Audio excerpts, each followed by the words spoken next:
let you in deeper than I let anyone else before. Filling up with my broken pieces, took them all and made them yours. Didn't know what my heartbeat needed, skipping out, no I can't keep score. When I lose my breath, boy, you got me breathing. Oh, every little thing you do, every time you hold me, take me higher, higher. Every little thing you do, every time you hold me, take me higher, higher. Oh,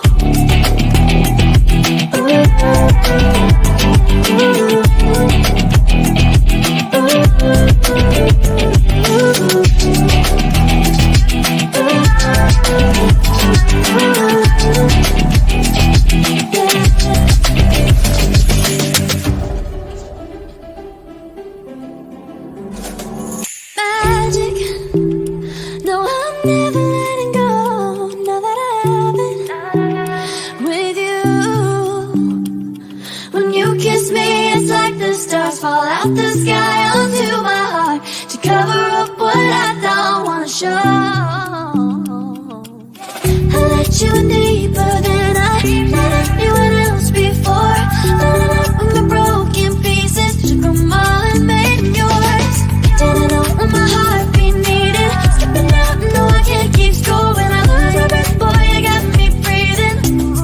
Oh, every little thing you do, every time you hold me, take me higher, higher. Every little thing you do, every time you hold me, take me higher, higher. Oh, you take me higher, you take me higher, baby, you take me higher, you take me higher, baby, you take me higher, you take me higher, baby, you take me higher, yeah, you take me higher, baby.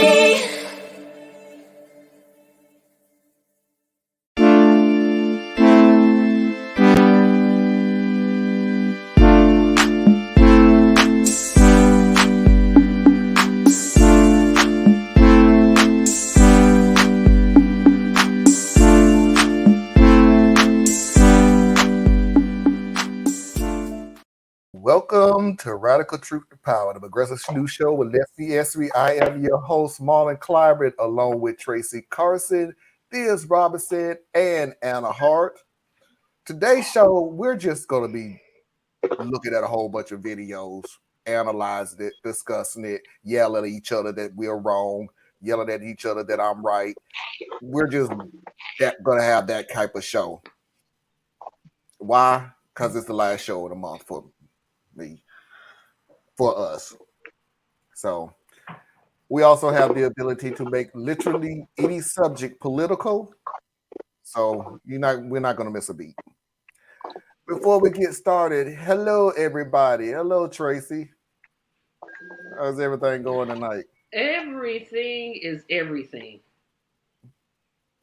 All righty, Anna. That is a perfect saying. My mother has said that for many, many years. It's a day. It's almost over. Yeah. Theus. Back to work tomorrow. Not me. I even told them that I wasn't going to I'm not working my birthday weekend.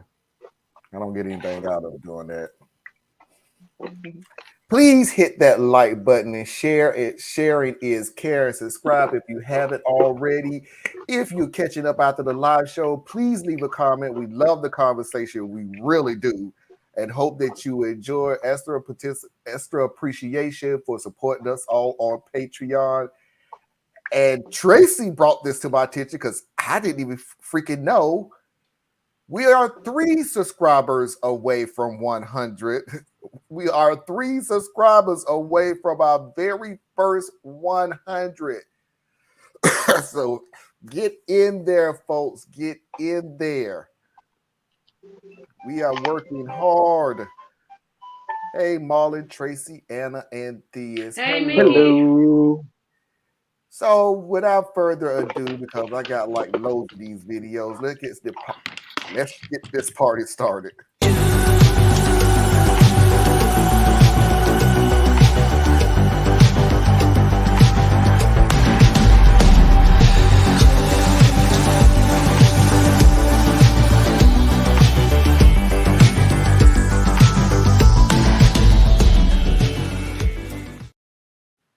So this first video, the end, how we feel about it is going to be self-explanatory. But I just was so. You do realize we can hear you, right?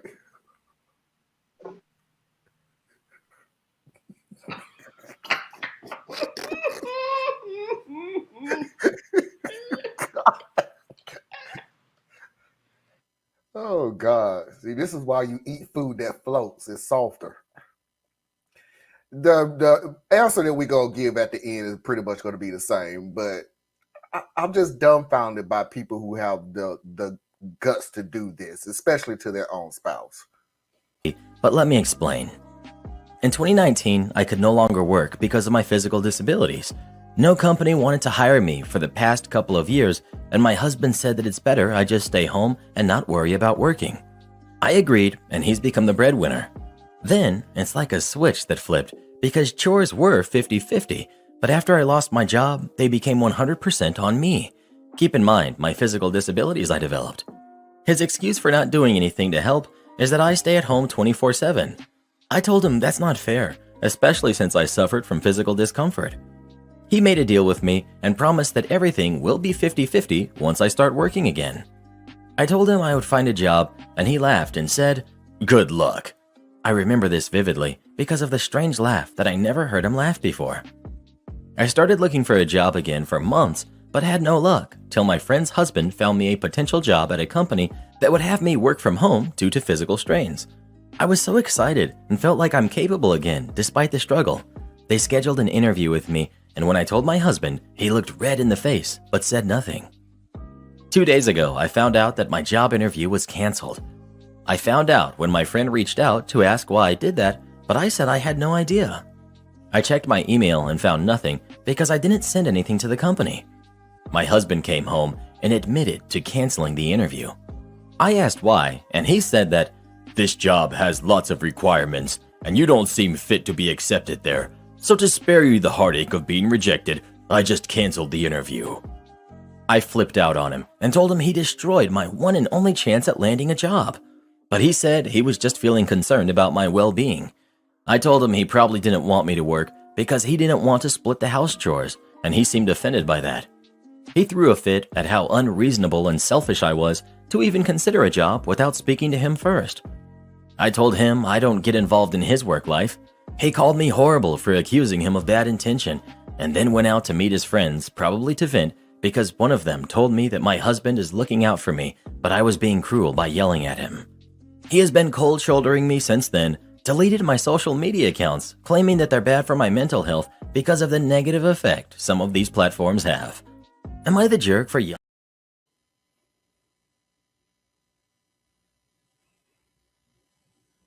I'll let everybody else go first.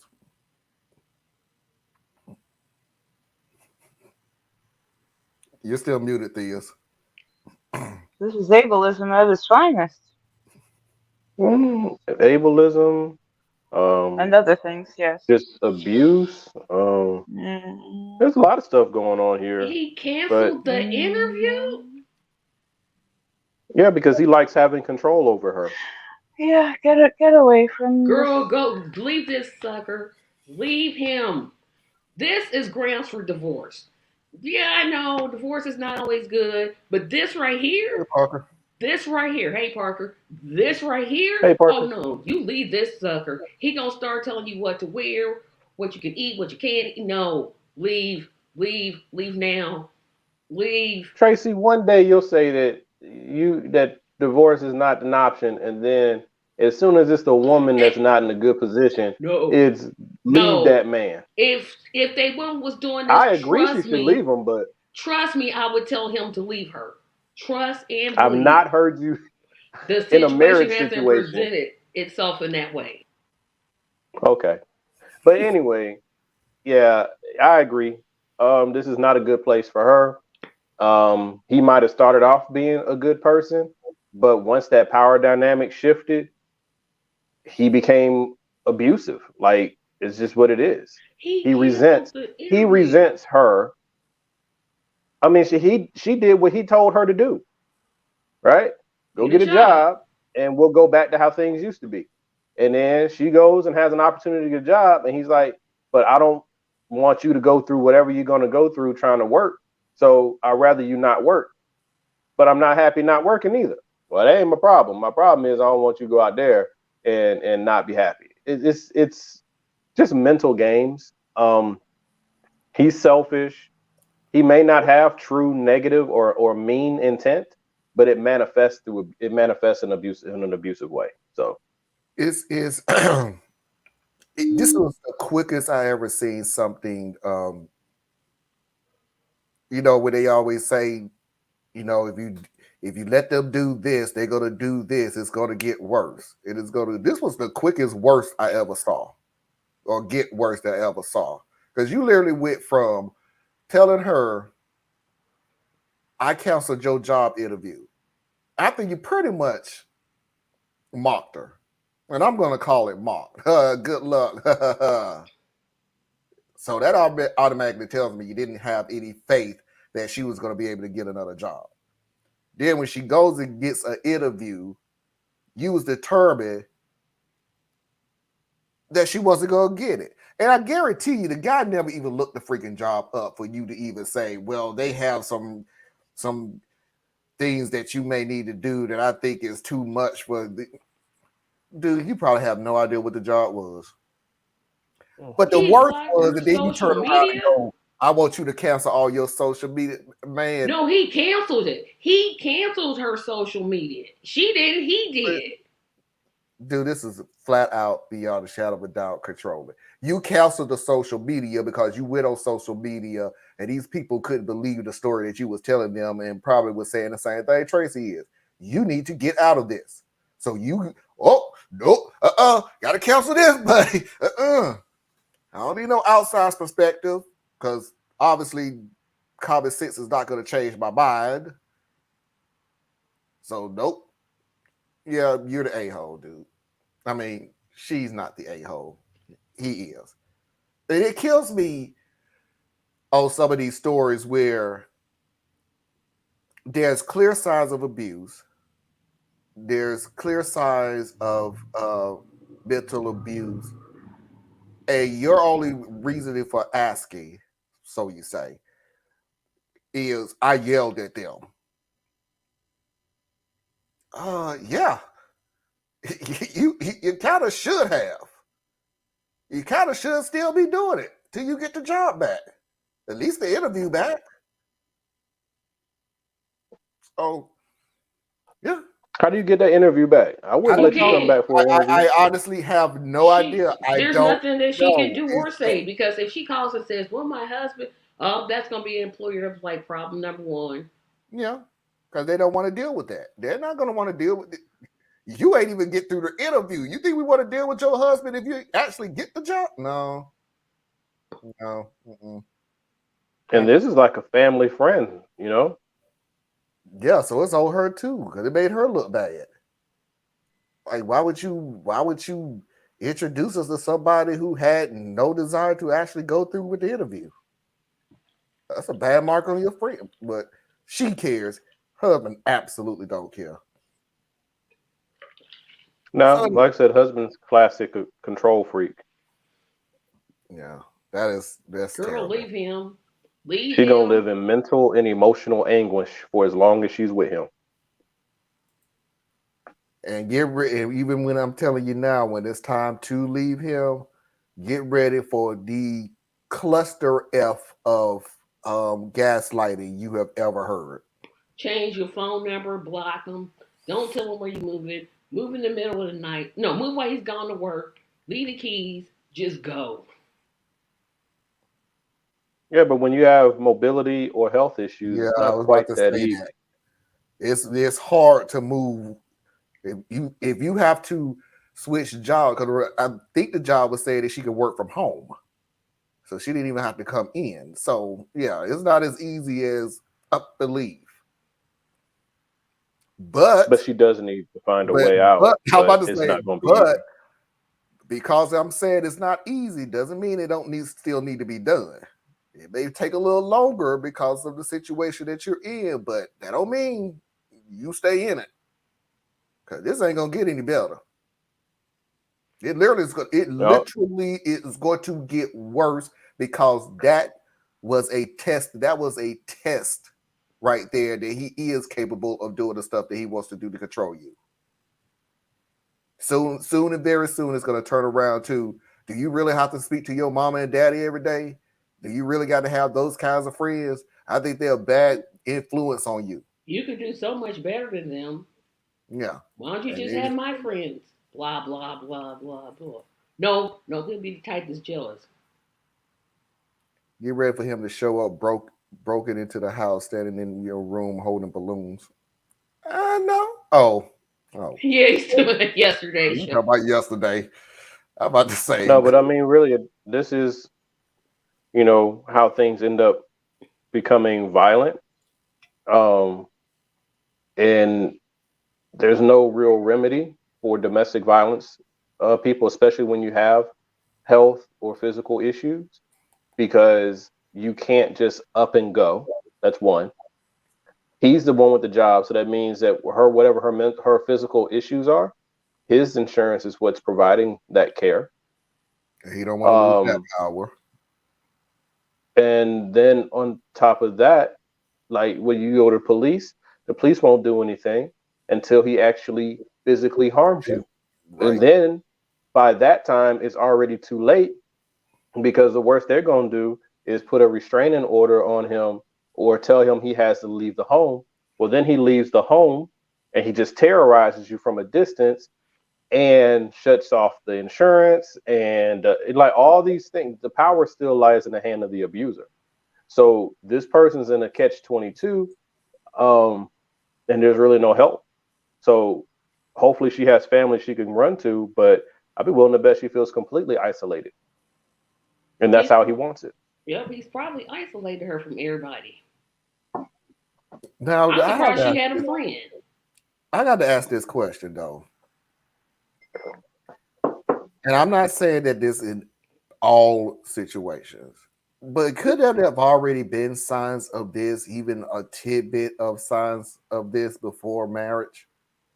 Or is it literally the light switch just switches now that I got not necessarily you? There was a power thing that changed. He might have been a perfectly wonderful person, like just really good for her. But when that power dynamic shifted and he got a taste of being the one in control, something in him could have clicked. And now he's manipulative and controlling and all that. But there could very well have been zero signs beforehand. All right. That's just my opinion. But no, I believe you. Or he could have been so good at hiding them. I think we give people a lot more credit than they're due for being able to hide who they are.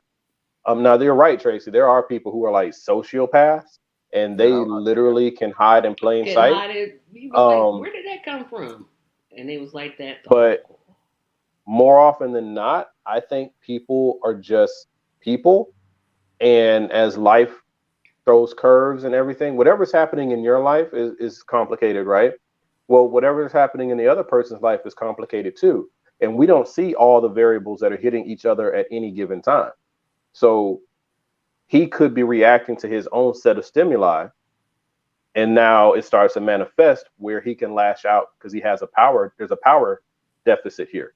So, it's kind of like you have a person who seems to be relatively normal, but then they get a promotion on the job and all of a sudden they're crazy, or they go out and they be on part of the HOA and all of a sudden they're coming and measuring your grass with a ruler, right? But they were normal 2 months ago. So it's weird. People are weird. All right, we're going to move on to the next story. It is titled Husband Wants $14,000 from His Wife. I, female 36, have been married to my husband, who's 42, for 2 years. I've never been married before him, but he was married twice and has 6 kids. He requested our finances to be split. Fine by me, because seeing how he blows through his money is so frustrating. He says he has kids, commitments, and has to provide, but I don't think that kids would need that much money to live like the other kids. His bank account is almost always empty, whilst mine has over $20,000 in it.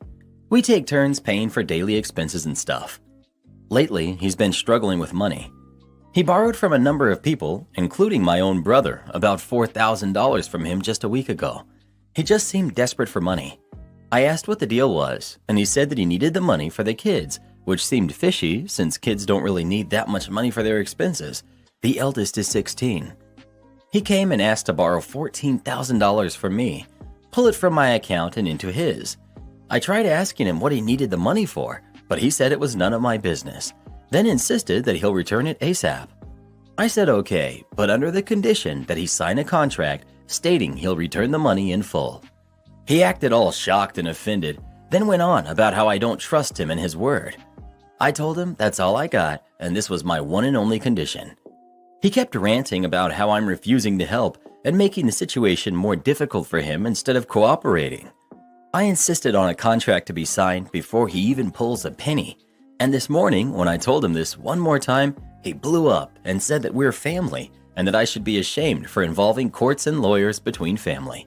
He left the house and was so upset he hasn't responded to any of my calls yet.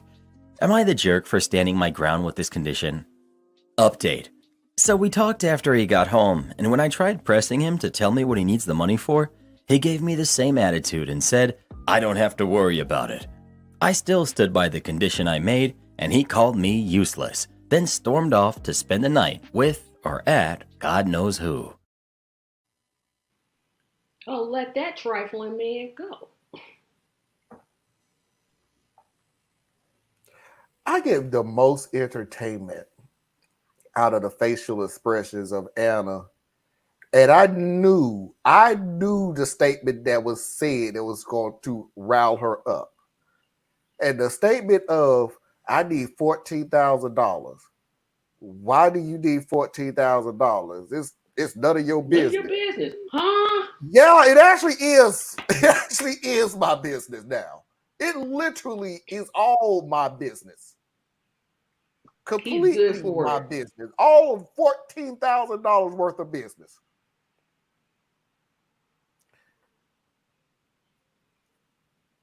I mean, you can't go to the bank and be like, hey, I need to borrow $30,000. Why? Oh, that's none of your business. No, none of your business. They gonna laugh in your face. Oh. It ain't none of our business. Okay. Security. And you know he's bad with money. His bank account always empty. And he gonna ask to borrow how much? Boy, that sounds like gambling, Dad. That's what I thought. Because $14,000 is such an arbitrary number. Not 15, not 10, $14,000. Or 20. 14. Yeah, or 20. You went straight to $14,000. But he borrowed $4,000 from the brother-in-law, so that's 18. You know what? Foxy had a good point. It could be child support. 14. It could be. Because if he running behind him like that, he ain't spending money where he needs to. Yeah. $14,000 would fit in but there. But he could have told her, hey, this is for back child support. He had to say none of your business. That's an ego thing right now. Well, he couldn't say it was back child support because he's been using all along. The reason he doesn't have any money is because he's paying child support. So if you've been paying it all along and that's why you don't have any money, how do you then create $14,000 worth of arrears? That doesn't add up. Marlon's first one. He got a gambling problem. I mean, it could be a gambling problem. But if it's the child support, like Diz was saying, you don't want to say it's for child support because then the next question out of your mouth is, how the hell did you get $14,000 behind in child support? Where is your money going? Gambling.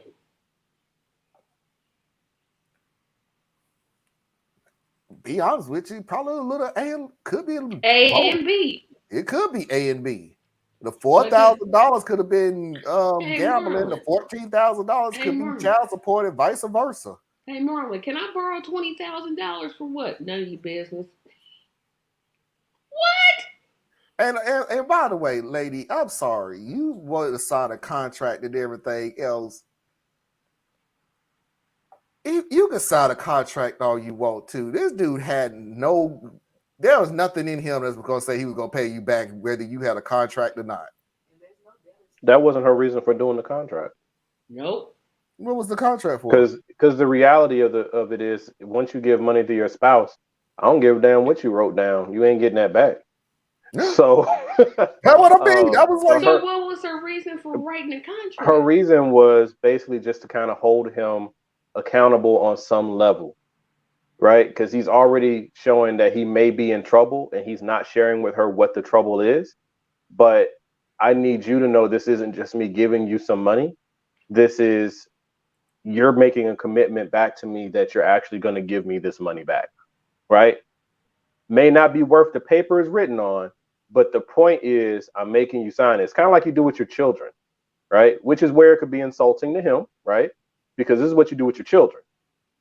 I need you to write down that you're going to pay me back this $200 and you're going to pay me $25 a week until it's done, right? That's what you do with your kids. And he probably was like, well, I ain't your child. But the thing is, you're acting like one. So here we go. It's none of your business. You know, because the alternative is you just don't get nothing.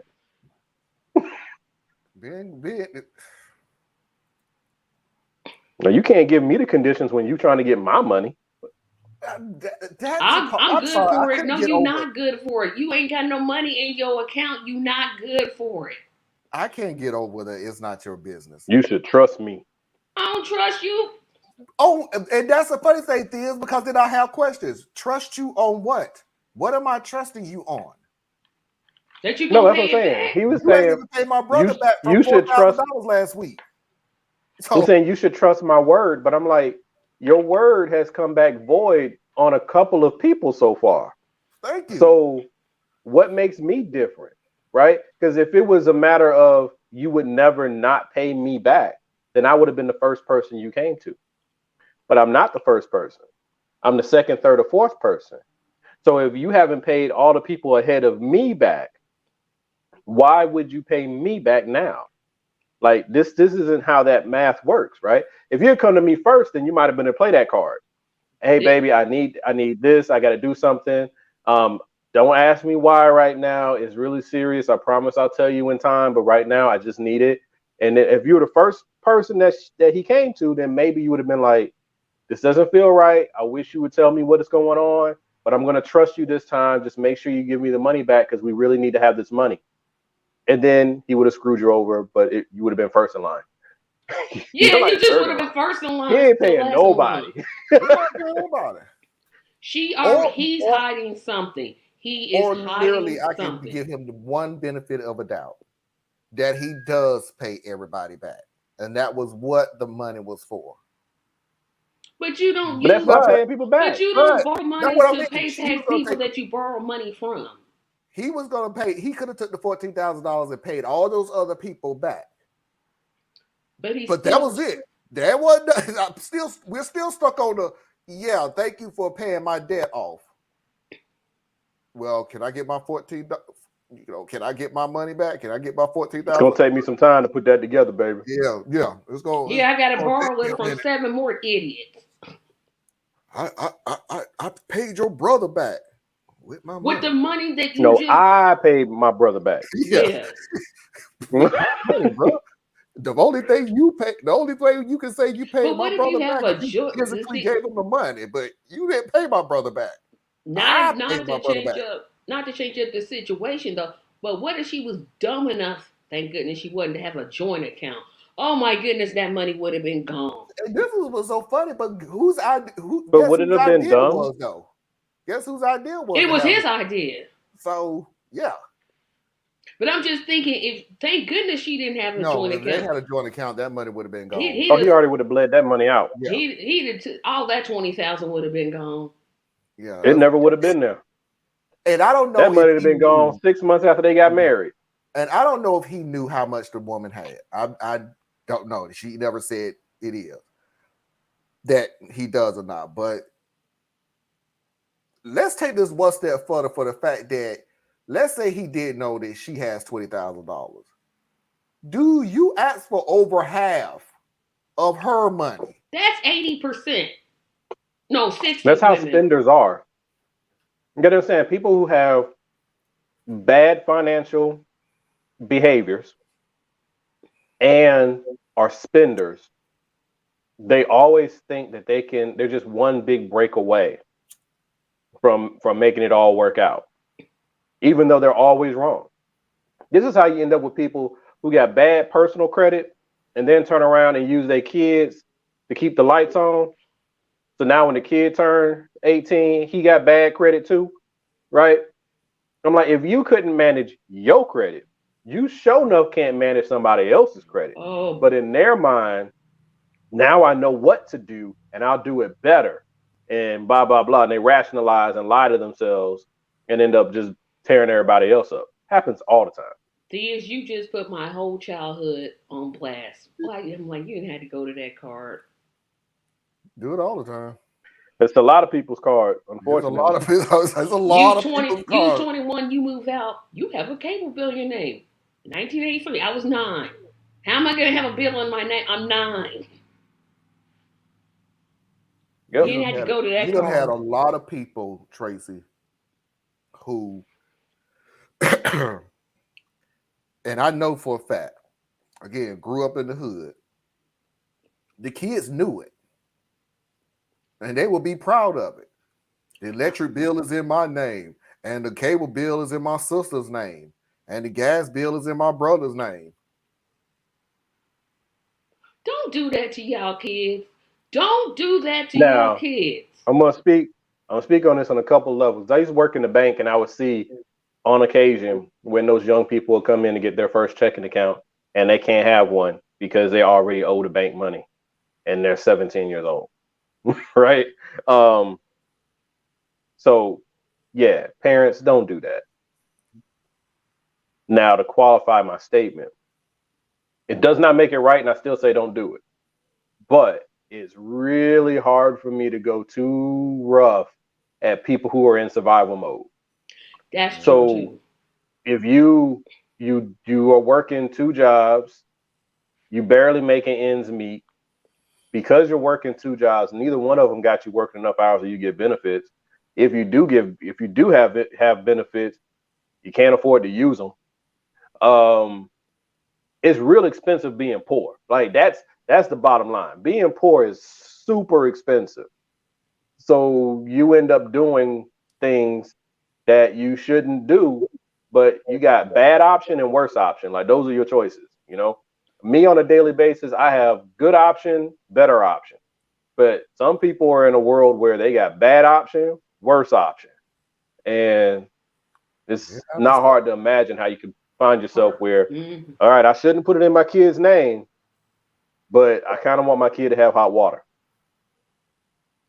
Right? And then you just circling the drain. Just circling the drain. And utility companies, it's not like they do a background check and ask for, like, I don't know, a social security number or anything. They do. They just use their kid's social. But when they find out, like, by running it, that child isn't 18 or above? No, they're not really running anything. Because they're running it to see. That's where these people really. Yeah, they're running it to see if that social security number ever came up in the database before. Is it a valid number? Is it a valid number? Does it have anything attached to it? If that social security number comes up on the system and says this is a new number we've never had before, ching ching. No, they're not going to do a background check of how old is this social security number. All their now, I imagine at this point it's harder to get away with that than it used to be. Now. Yeah, because they, you know what I'm saying? Yeah, it's a lot harder now. Now I'm pretty sure they probably do a soft credit report, I should say. Maybe. Yeah. But still at the same time, it's like America is really, really rough on you if you're poor. And like I'll put it this way, and this is it's just a made up example, but I'm positive it's a real example. You are raising your grandchildren. Is your child who had the child is in jail, on drugs, disappeared, whatever the reason is. You're raising your grandchild. You're up in age. You have health conditions. You've probably already retired. So your income is limited to your Social Security. Well, if you had a working class job your whole life, your Social Security is less than $1,000 a month. Yeah. So now you also are on government benefits. So your total take home money in a month might be somewhere in the neighborhood of $1,100 to $1,200 for the entire month, and you're trying to raise a child. It is not hard to me to see where you end up having to do some things that you never would have done in your younger years. But the alternative is food, shelter, utilities, I mean, right? yeah. And it's sad. And let you have a disability on top of that. Oh, goodness, no. Right? Because now you can't even make any income. Because they're watching that. Yeah. It's terrible. Yep, it's just like people that carry children on their tax return, knowing good and well them are not your children. Why is you putting them on your tax return? More money. Yeah, I Now, had family members in the past that would get mad at me because I would tell them straight up, if you want me to put your child on my tax returns, I'm taking the child.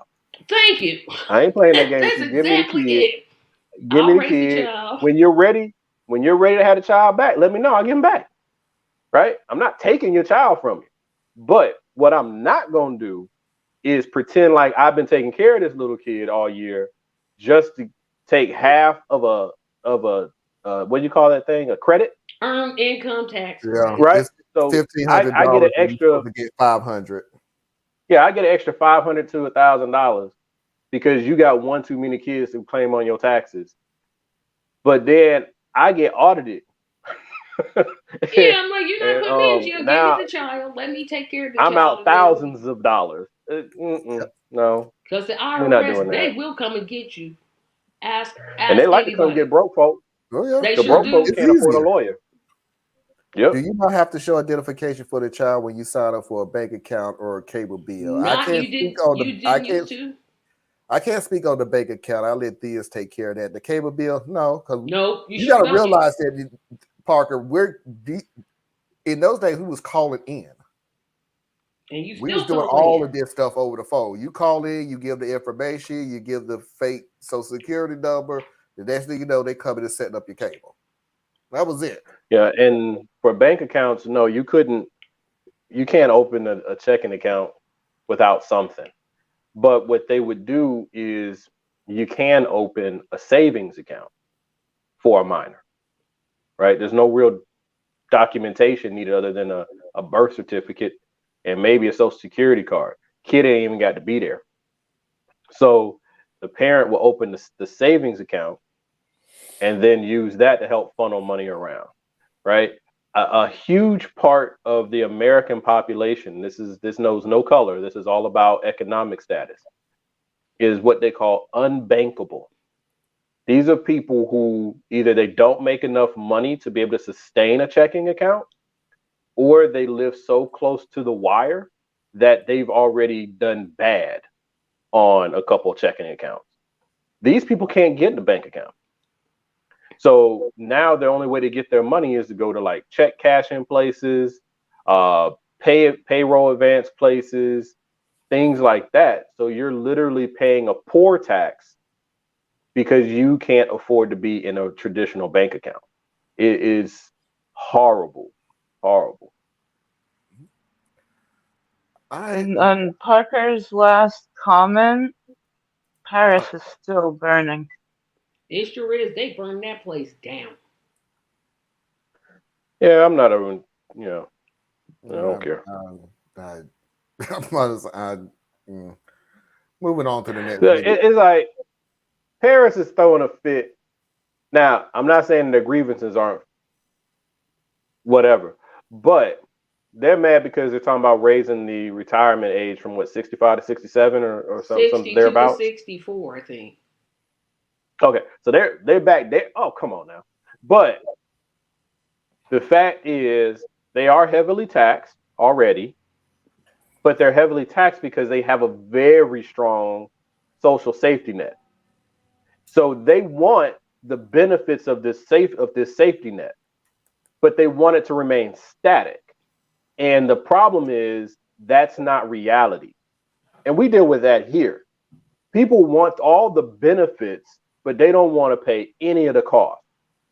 So if the math was run on this population size with this gross domestic product, and we chart out the taxes so that the money is funding the different things, that math is only good for like 1 to 2 to 3 years.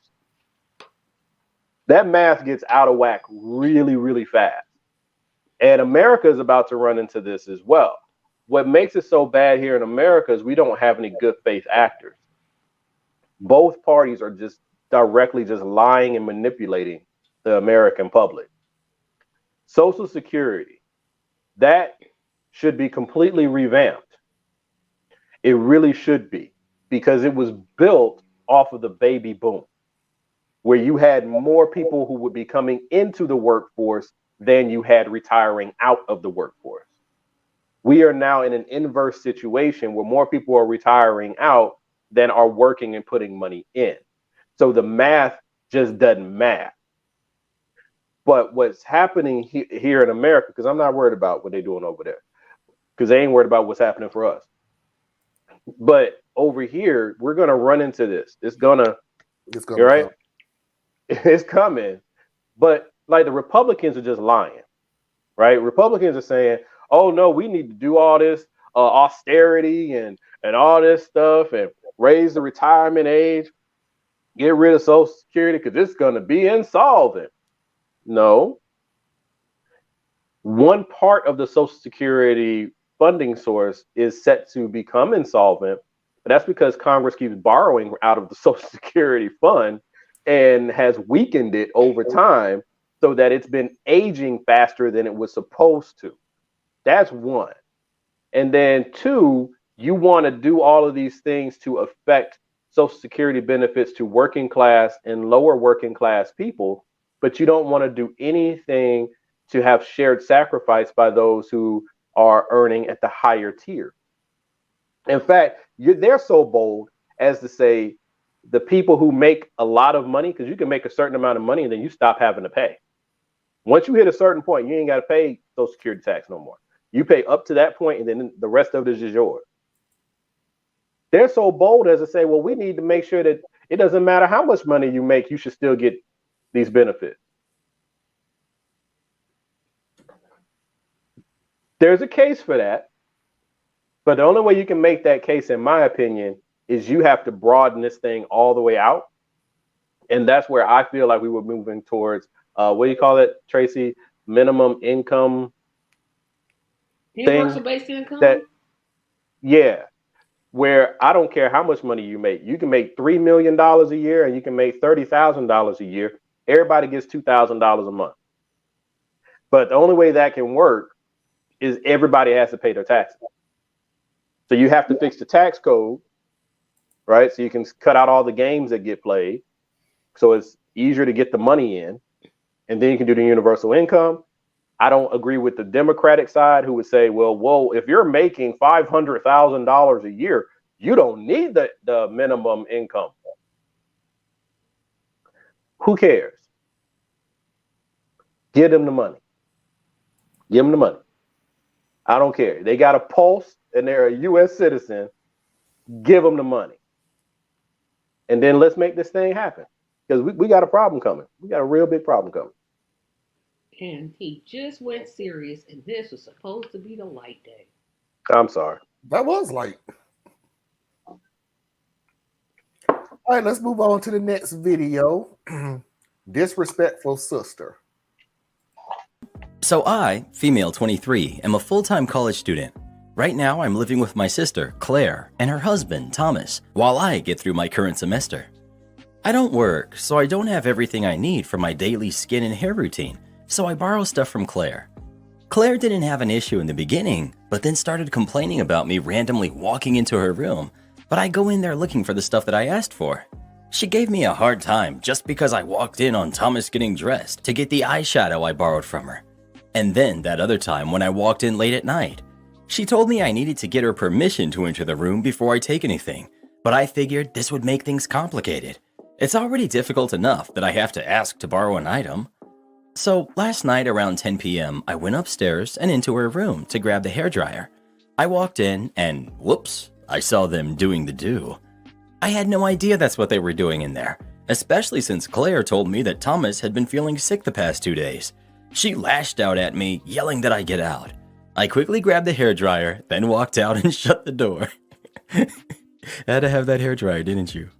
Minutes later, she came downstairs in her robe and went off on me, saying she was done with me, repeatedly disrespecting and violating her and her husband's privacy. I told her it was cool, no big deal, and that I needed the hairdryer, but I didn't have time to ask for permission. She got even louder, saying I had no business barging into her marital space and embarrassing her and her husband like this. I told her that I was sorry, but she really is overreacting to the whole thing. This made her even more upset. She went on about how I'm living here rent-free and yet not being respectable enough. I stopped arguing and went to my room. This morning, Thomas left the house early and Claire ignored me at breakfast, still upset, saying that I don't get to say whether she overreacted or not and that my behavior was inappropriate. She even wants me to apologize to her husband for making last night awkward. She's not serious, is she? I can't even take this video serious. Because you can't believe somebody is just that clueless. No, I just know that the whole storyline is stupid and contrived and stupid. It's a stupid sandwich. Stupid, contrived, and stupid. It's a stupid sandwich. She can't be serious though. She's living, girl. What did you think? What's wrong with people? I had no idea what they were doing in there. Yeah. And sometimes people have quiet sex. You don't know what they're doing. But it's and not, you don't need to. You don't need to, but you can still have the decency to, I don't know, knock on the door. That, you know.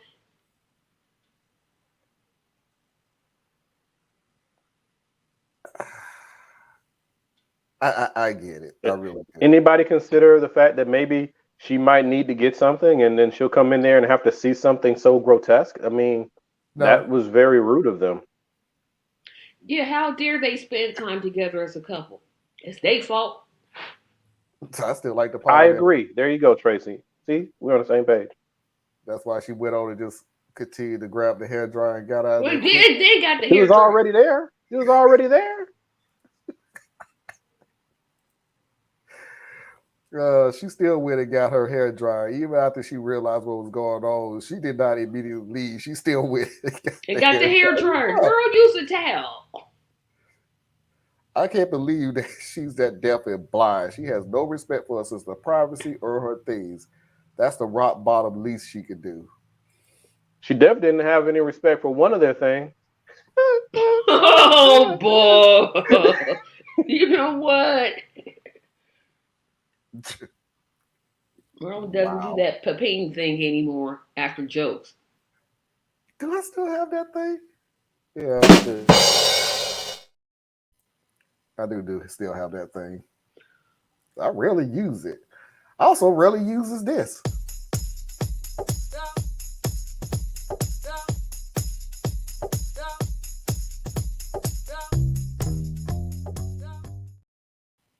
Well played, Marlon. Oh, I'm glad y'all forgot to ask me.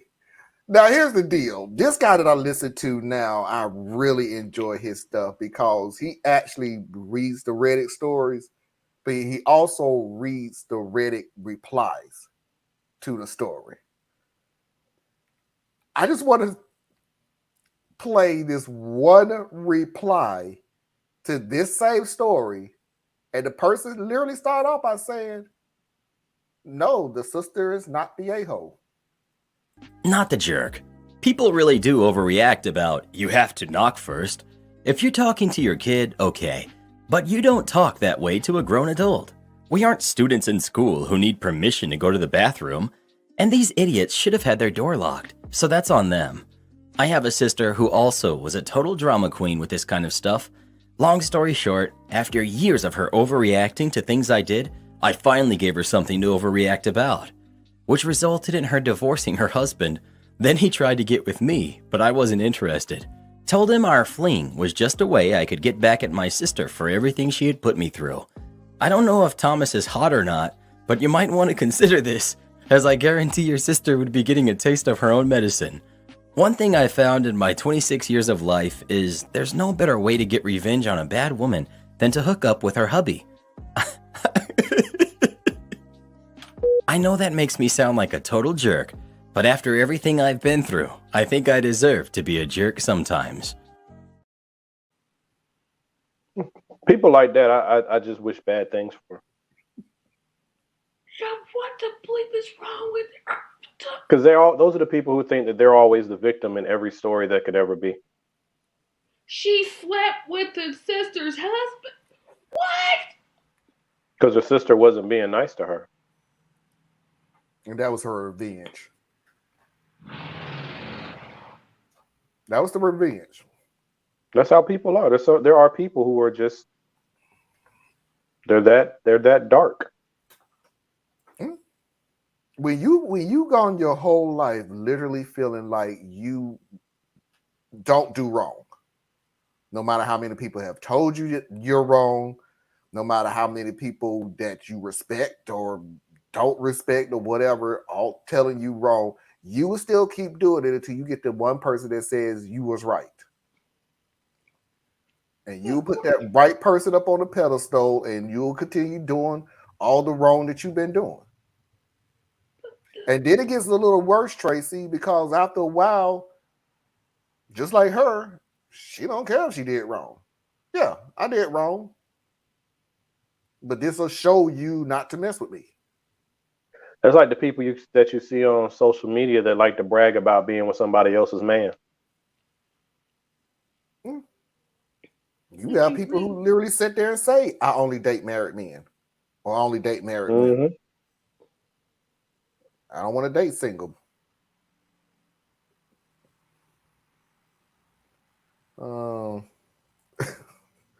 Parker said, no, I should have known when the first video trailed off and he didn't finish the sentence completely. No, this story done turned. I think it means took a turn. Oh, took a turn. Okay. Many years ago, I rented a room a few times, had a separate bedroom and a full guest bathroom. None of them were permitted to come into my room, and I never went into theirs without permission. Permission. That's norm, and we know that as the norm. You just gonna walk in. There are some people who that's the sister. Yeah, but thank you, because I'm the sister. I don't care if you the mother. If my door is closed, you better knock. And there's some mother who think the same way. There's some mothers who feel like I got a story that I'll share one day where the mother moved in for 2 weeks on vacation with the son and the sister-in-law and decided to rearrange the whole damn house. Now, Marlon, stop telling on your mother like that. Well, my mother-in-law would never do something like that. I ain't got to worry about that. And my mother definitely wouldn't do it. But no. As a matter of fact, my mom ain't gonna move. Nah, she ain't gonna do that. WTF, I've honestly never heard that before. I only date married men. Yeah.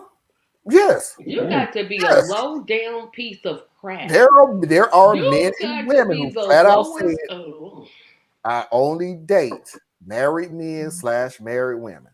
He has a commitment and he's going off on his commitment, and then you help it up. Nah, you just they don't want. That's because, and this is what I have tried to get across people in the past. The side dude, and mainly it's the side dude, he don't want a promotion. Okay. Basically. The job he applied for was I will be your physical relief. I'm out here to do this thing with you. I like the edge. I like the danger. I like knowing that I got over on somebody else, and I like playing with you, right? But this relationship is only good. This part is never said to you, ladies, but you got to understand this. This relationship is only good so long as you have him. Yeah. Because the moment you break up with him, you have also broken up with me. Because I don't want to deal with your attitude, your personality, your needs, your wants. I don't want all that. No, I don't want none of it. And unfortunately, women sometimes get sucked into that and they think, oh, well, I got this over here. So if this don't work out, ultimately, I got my fallback. Your fallback going to fall off immediately, you know? And then guys on the other side, I mean, yeah, the girls on the other side where they're being like the other woman, sometimes they're operating that exact same way. Or sometimes for some weird reason, they think that if it doesn't ultimately work out with his main girl, you'll get promoted. And the thing is, he ain't gonna choose you because he knows he can't trust you. He knows you're a cheater. Or if he does, he'll Yeah, you just see how cheat on you dumb with that somebody sounds? else. But we can Right, but still you're a use, cheater though. but we You're can a still cheater. use See, the that girl I'm cheating analogy. on ain't a cheater. But we can still use the analogy of what you was the working class. Okay, you do get promoted. I'm talking to the women who only date married men. And you get promoted. He leaves his wife or whatever, and he gets with you and he's serious with you. This is what you don't think about. Remember how if somebody gets promoted, now that person position has to be filled? Yep, create a vacancy. And You created, you yeah. don't think he's gonna fill that vacancy? No, because you think you're more than enough. See, that's the Oh, thing. nah, And no. that's where people get themselves stuck in these weird things. And see, I can't stand liars and cheaters. Like I really can't. I have no compassion for you. Whatever happens to you, and I don't give a damn. Like you cheating on your old lady or you cheating on your old man, and then something goes sideways and you get shot down in the streets because of it. Too bad. I don't care. Oh well, because I don't like cheaters. I just don't like them. They really bother me on a whole deep level. Because I'm like, you don't want to be with somebody, just leave them. Just thank you. Just leave them. You gonna hurt them either way, but you're gonna hurt them even more by playing this game behind their back, right? And then you never know how somebody's gonna react emotionally. You pushing somebody into a corner where their reaction is gonna be an emotional reaction, and that person who's normally low key and docile, you don't have to be tough to pull a trigger, right? So it's like just people need to think things forward, man. Like it's just not worth it. It's not worth it. You playing with other people. You playing with a real person's emotions, and for what? Yeah. For what? Nothing. Marlon, you said it best. If he leaves you, if he's cheating on you with you on his wife, and he leaves his wife for you, guess what he's gonna do to you? And he may not. There are cheaters who stop cheating, right? That's few and far But between. it That won't be is up to so few you. and far between. I mean, I I agree don't with know. you that I don't not know how few and everybody, far. but I have I don't know in how my few and far lifetime. between it is. In my lifetime, is few and far between. Now, I'm not saying that I have not seen it happen because I literally have seen the mistress becoming the wife and the wife and happily ever after and so on and so forth. But I could probably count on one hand how many times that doesn't happen.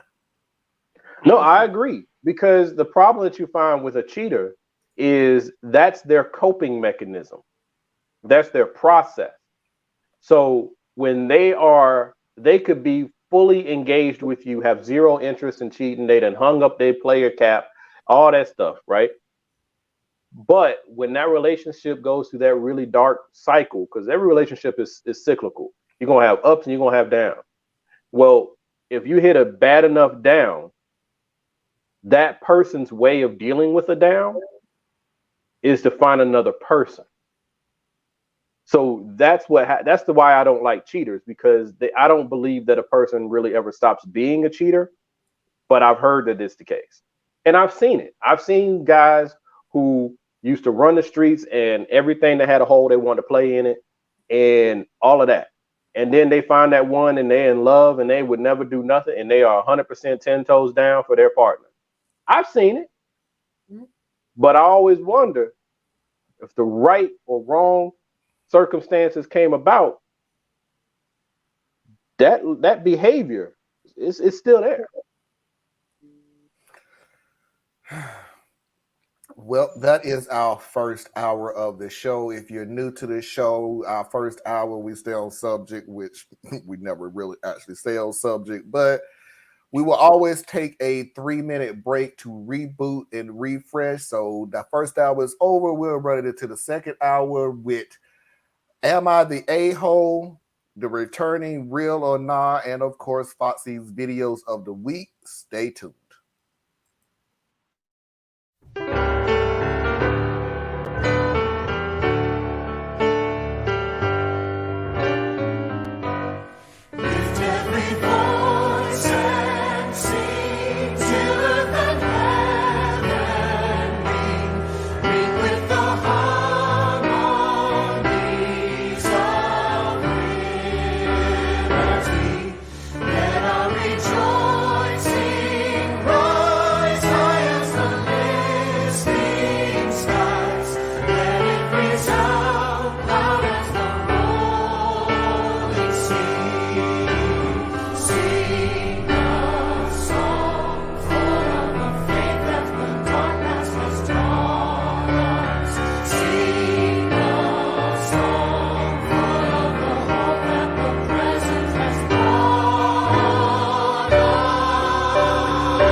Welcome back to the second hour. Before we even get started, let's go ahead and pay those bills.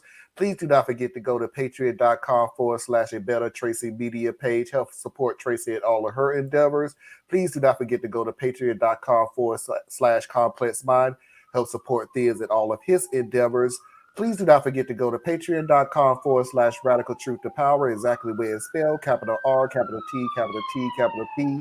Help support me in all of my endeavors. Please do not forget to go to AITAH's website, borrelia.etc.com. Learn something that you didn't think you need to know, but you should.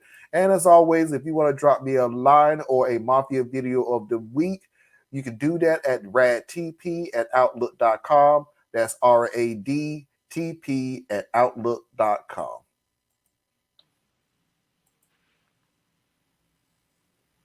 And of course, that was the best I've ever done, and I'll probably never repeat that until whenever, but I'll take it for now. Am I the a-hole?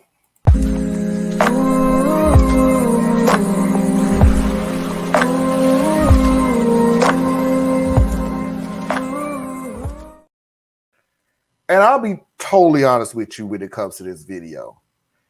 It isn't that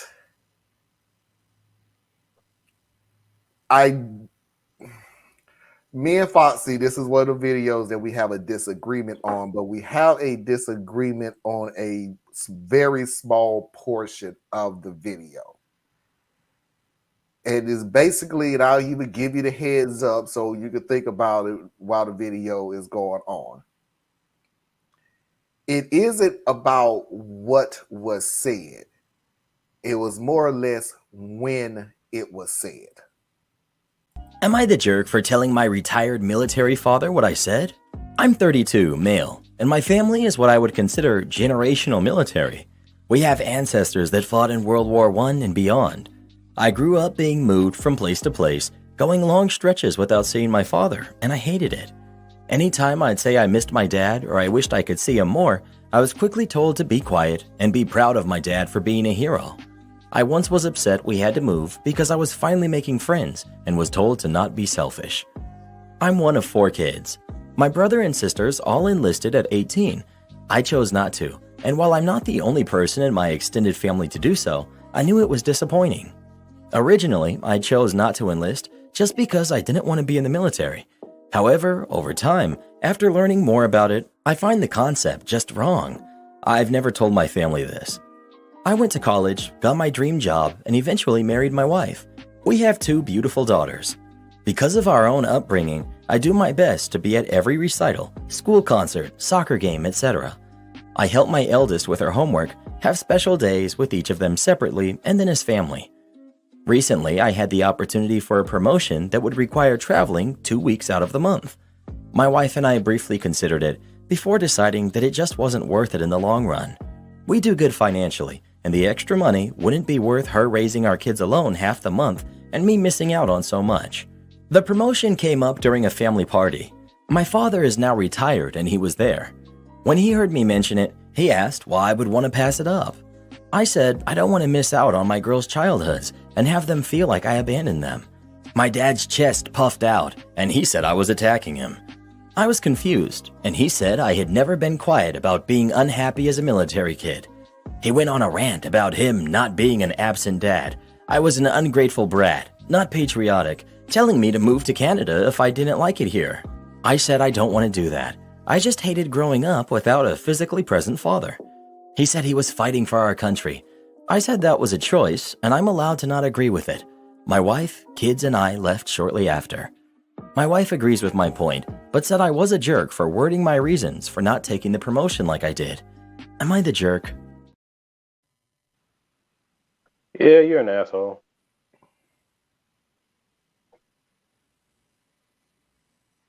I disagree with that. I disagree with that one. Because the difference is you got some unresolved frustration. Mm-hmm. So then you need to, address that in a way. It's not always a what, it's a how, right? See, people think that as long as what I say is my truth, it's good enough. No, you can be an asshole telling your truth. You know, I mean, wait, I don't know if he's done this. Now, granted, full disclosure, I am an Army brat. Okay. And I am, well, I guess what he used the term of generational military, Mm. where my family has been in the military going far back as you can count it. World War One. I've been told we go all the way back, but I don't know. Oh, you talking about But you person? Okay, sorry. I thought you was talking about the story. Sorry. no, I'm talking about my family. Mm. So my brother and I neither of us went into the military. Like we're the first ones to just be like, nah, that's cool. But we got a lot of cousins and everybody else, right? So a lot of the story echoes. Now my father, I guess because of his MOS or his specialty, he was never really gone. You know, my dad was infantry. He made rank very quickly. And so the only time he was really away where we weren't stationed where he was stationed was a short period of time where he had to go to Korea. He had to serve in Korea. But I personally never felt the way this young person, this person feels. So I can't quite relate there, but I know a lot of military kids who do. It still comes down to your how, right? You feel like your dad wasn't there. Okay. Have you ever paused to really understand how your dad might have felt about not being there? Did you take the time to look at anyone's angle to your life experience beyond your own? See, your father joined the military. Once you join the military, you got two choices. You can sit there and sulk about it and never make rank and all that, whatever, be a bad soldier, or you can go in there and do your best, and it's your career, it's your livelihood. That doesn't take away from the fact that he wishes he could be around his kids. It doesn't take away the fact that the woman that he loves, he can't be around all the time. He's still balancing what he views as his duty and his mission, because in a very real sense, he has leveraged his life for your comfort in a very real sense. Because at any given time, he can be called up and never come back home. But he's made that decision that he loves his family and he loves his people enough that he'd do that. So that doesn't take away from the child missing his daddy, right? I get that. But it just really annoys me how people only look at things from their own lens. It's all me, right? That bothers me. So yeah, you made different decisions than your dad. Guess what? The reason why you can make those decisions different than your dad is because of what your dad did. You gonna give Pops credit for that? I didn't hear him doing that. Pops afforded you the lifestyle that you could grow up in the military and not be something you had to do. Okay. But now here's my argument. Here's my counter argument. Because I disagree. And granted, of course, I keep in mind that we're taking all of this from the OP's point of view because he's the one that wrote the letter. So, just keep that in mind. But since we are taking it from his point of view, let's look at his point of view. Yeah, he has told him this sucks rocks. I'm sick and tired of moving. I'm sick and tired of making friends and we have to leave. I'm sick and tired of you not always being here. I'm sick and tired of this thing. And all we get is not, oh, I understand, son, but this is the way things are when you're in the military, blah, blah, blah. No, this is always to suck it up and you need to be happy that your dad is a war hero, a military hero, or whatever the word was said. So it was always your feelings at this point really don't give a rat's ass. It don't matter. So now the guy grew up, and things I have to take one thing, what you said, to heart.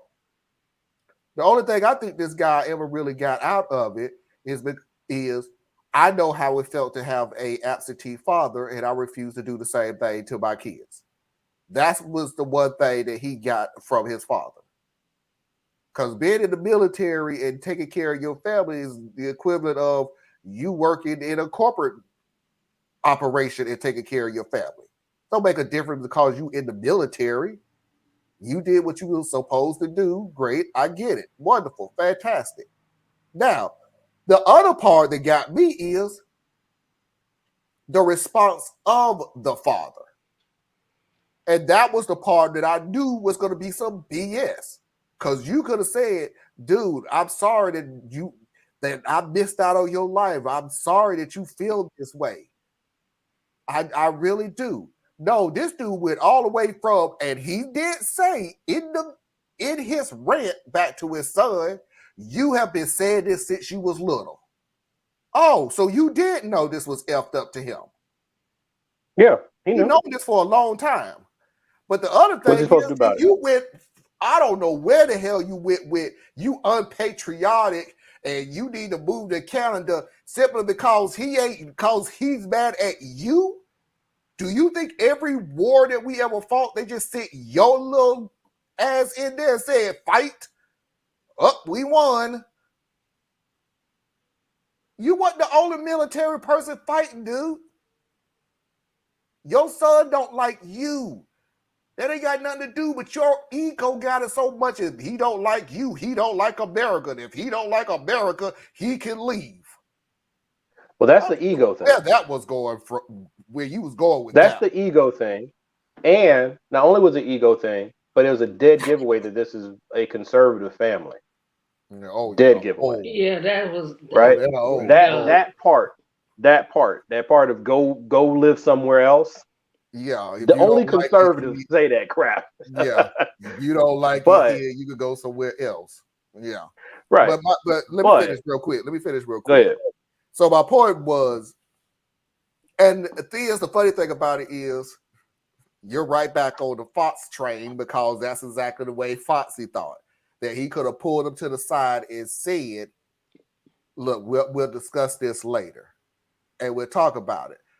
I'm on the verge, at this point, simply because, and I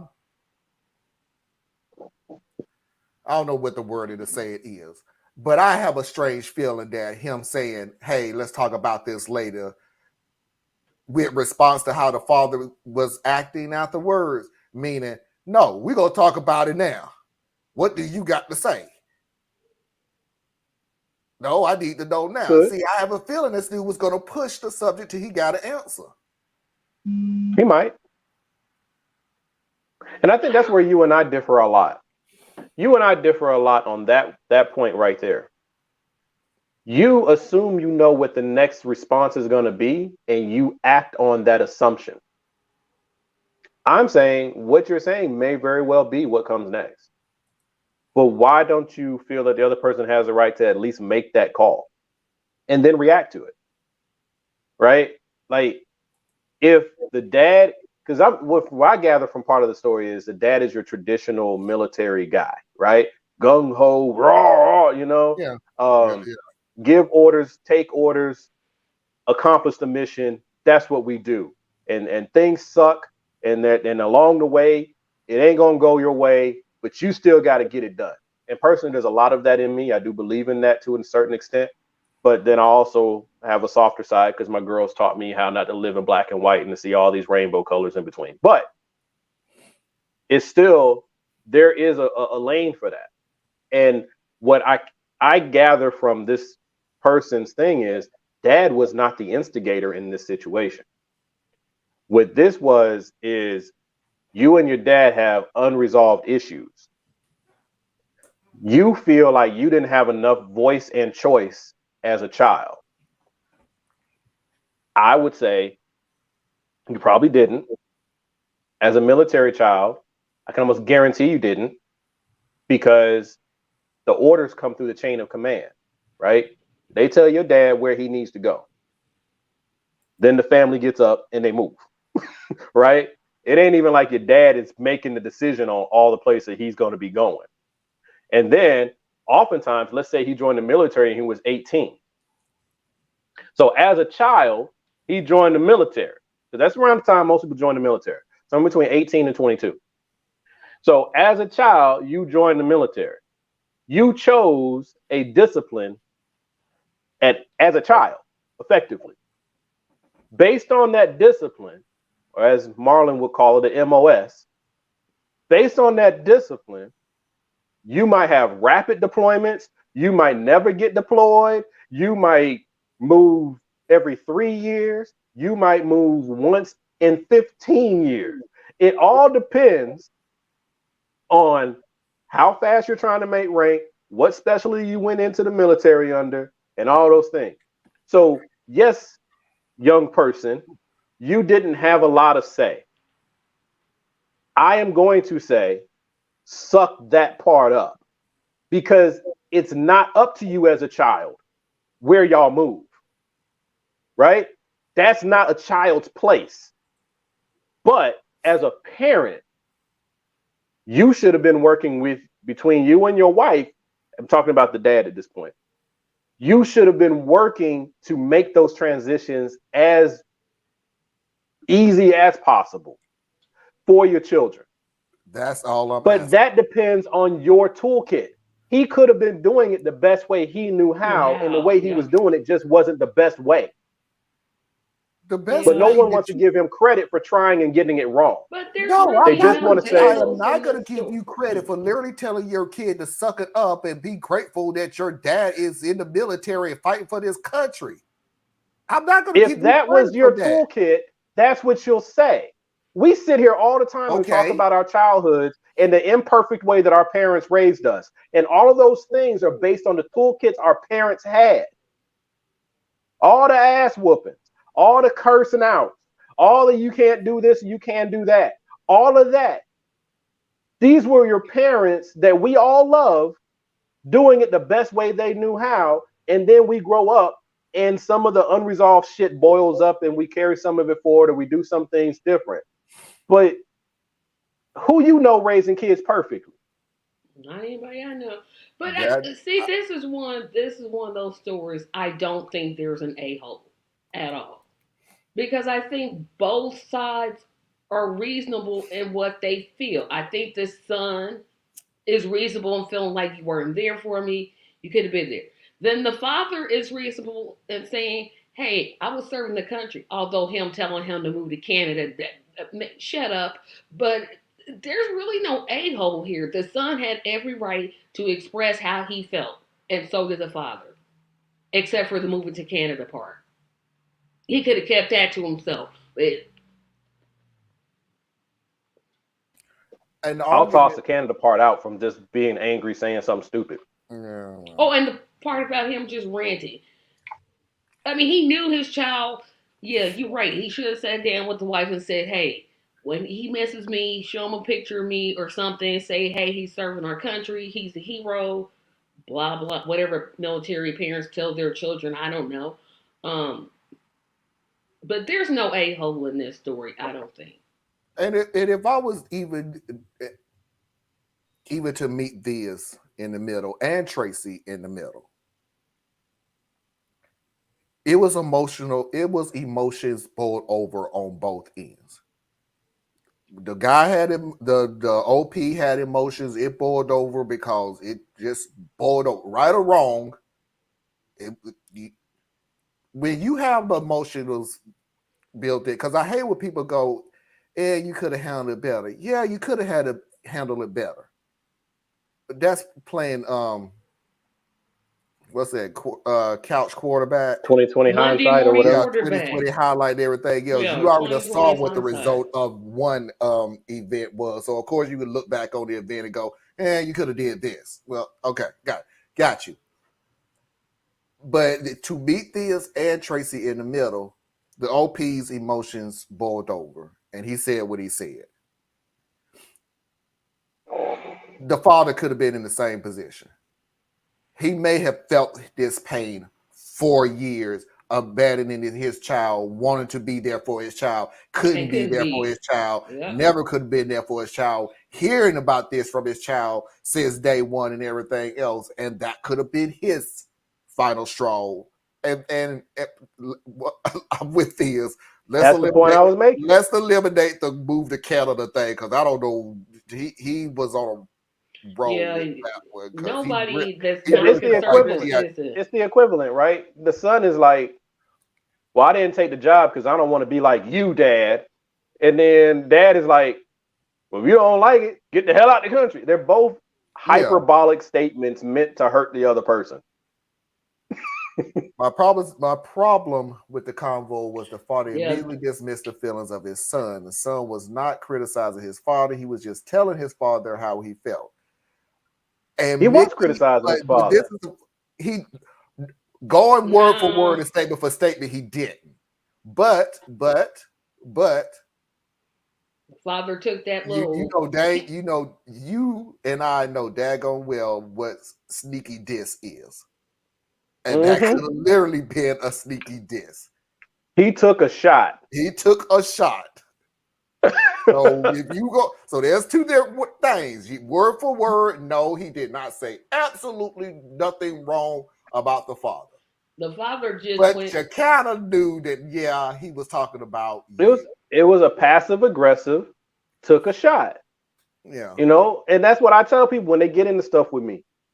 I am non-confrontational. I really, really, really, really hate conflict. But that's because I don't do good in the middle. Right? I either let a lot of stuff go or I go right for your throat.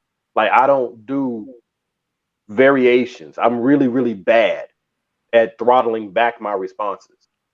So if you take a shot at me, pretty often I'm swinging right back. Because what you're not going to do is think that I'm going to let this little slick shit fly, right? So, like, he's sitting there with his dad. His dad knows him. He knows his dad. This was an opportunity, which is human. This is what families do. This is what people do, right? And there was an opening. You couldn't just say, well, I didn't take the job because I wanted to spend more time with the kids, or I didn't take the job because when I did all the math with my wife, it just didn't work out to make sense. You knew what your trigger points are going to be for your dad. You knew. Yeah.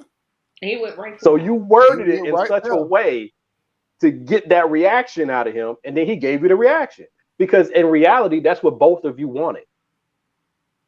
Because you have what is it called? Like unresolved issues. So, like with spouses, sometimes, Marlon, I don't know if it ever happens in your world, but I know it happens in mine. Sometimes you take a shot at your spouse just because you got some frustrations that's been sitting around, and it's not worth a whole fight, but you need to get that off your chest, so it just be something stupid. But you go ahead and you swing that jab, and you think you're going to get through it. And a lot of times you do get through it, but sometimes they fight back. Anna, go ahead, Anna, I'm sorry. All right, Anna. I have a question. Oh, I'm sorry. I thought you was leaving. Sorry. It was, I don't know if anybody else, but for me, the animals were so freaking distracting, and it was cute, and the cute little dog. I couldn't hang on to the story at some point. Where were they? There were animals? They were at a family picnic or something like that. I forget. Yeah, they was at some kind of family gathering. Some kind of family get together. Okay, so where stuff be happening, where family stuff always pop up. Thanksgiving dinner, Christmas dinner, 4th of July, fight breaks out. Or just some random get together. Let's get together as a family and blah blah blah and shoot the breeze. We ain't seen each other in a long time. And then here comes and thank you for saying that, Anna, because that's the main argument discussion me and Foxy have. Is why did you bring that up there? Why could you not have brought it up at a later time? And I'm piggybacking off of Thea's. When you know it's going to trigger him, why did you not do it at a later time? Why would you do this in front of the family? So that's because it's family. This is what families do. We bring up inconvenience things that bothered us 25 years ago. We'll hold on to that thing for 25 years, and that's the worst time. A funeral, a wedding, a graduation. We'll bring up some. We didn't resolve it then, but we're going to resolve it today.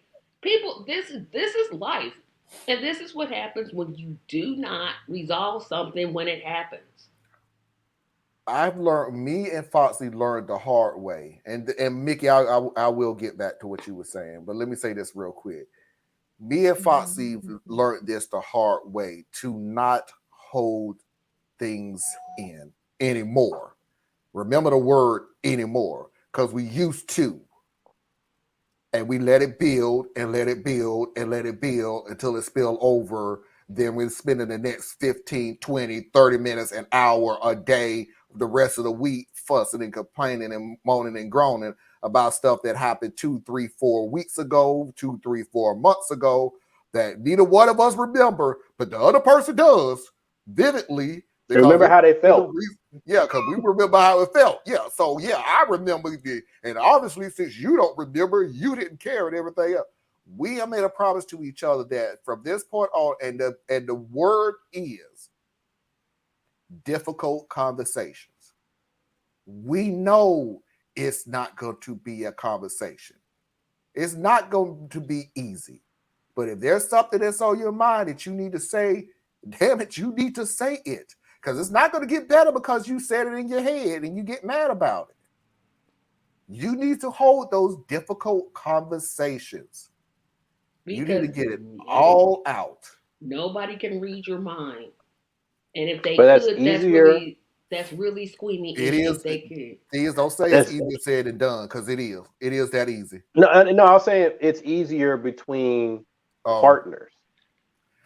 Now, it absolutely is easier said than done, right? Because what we've all been told, probably right around the time you first get married, well, don't go to bed angry, right? Yeah. Everybody hear that thing.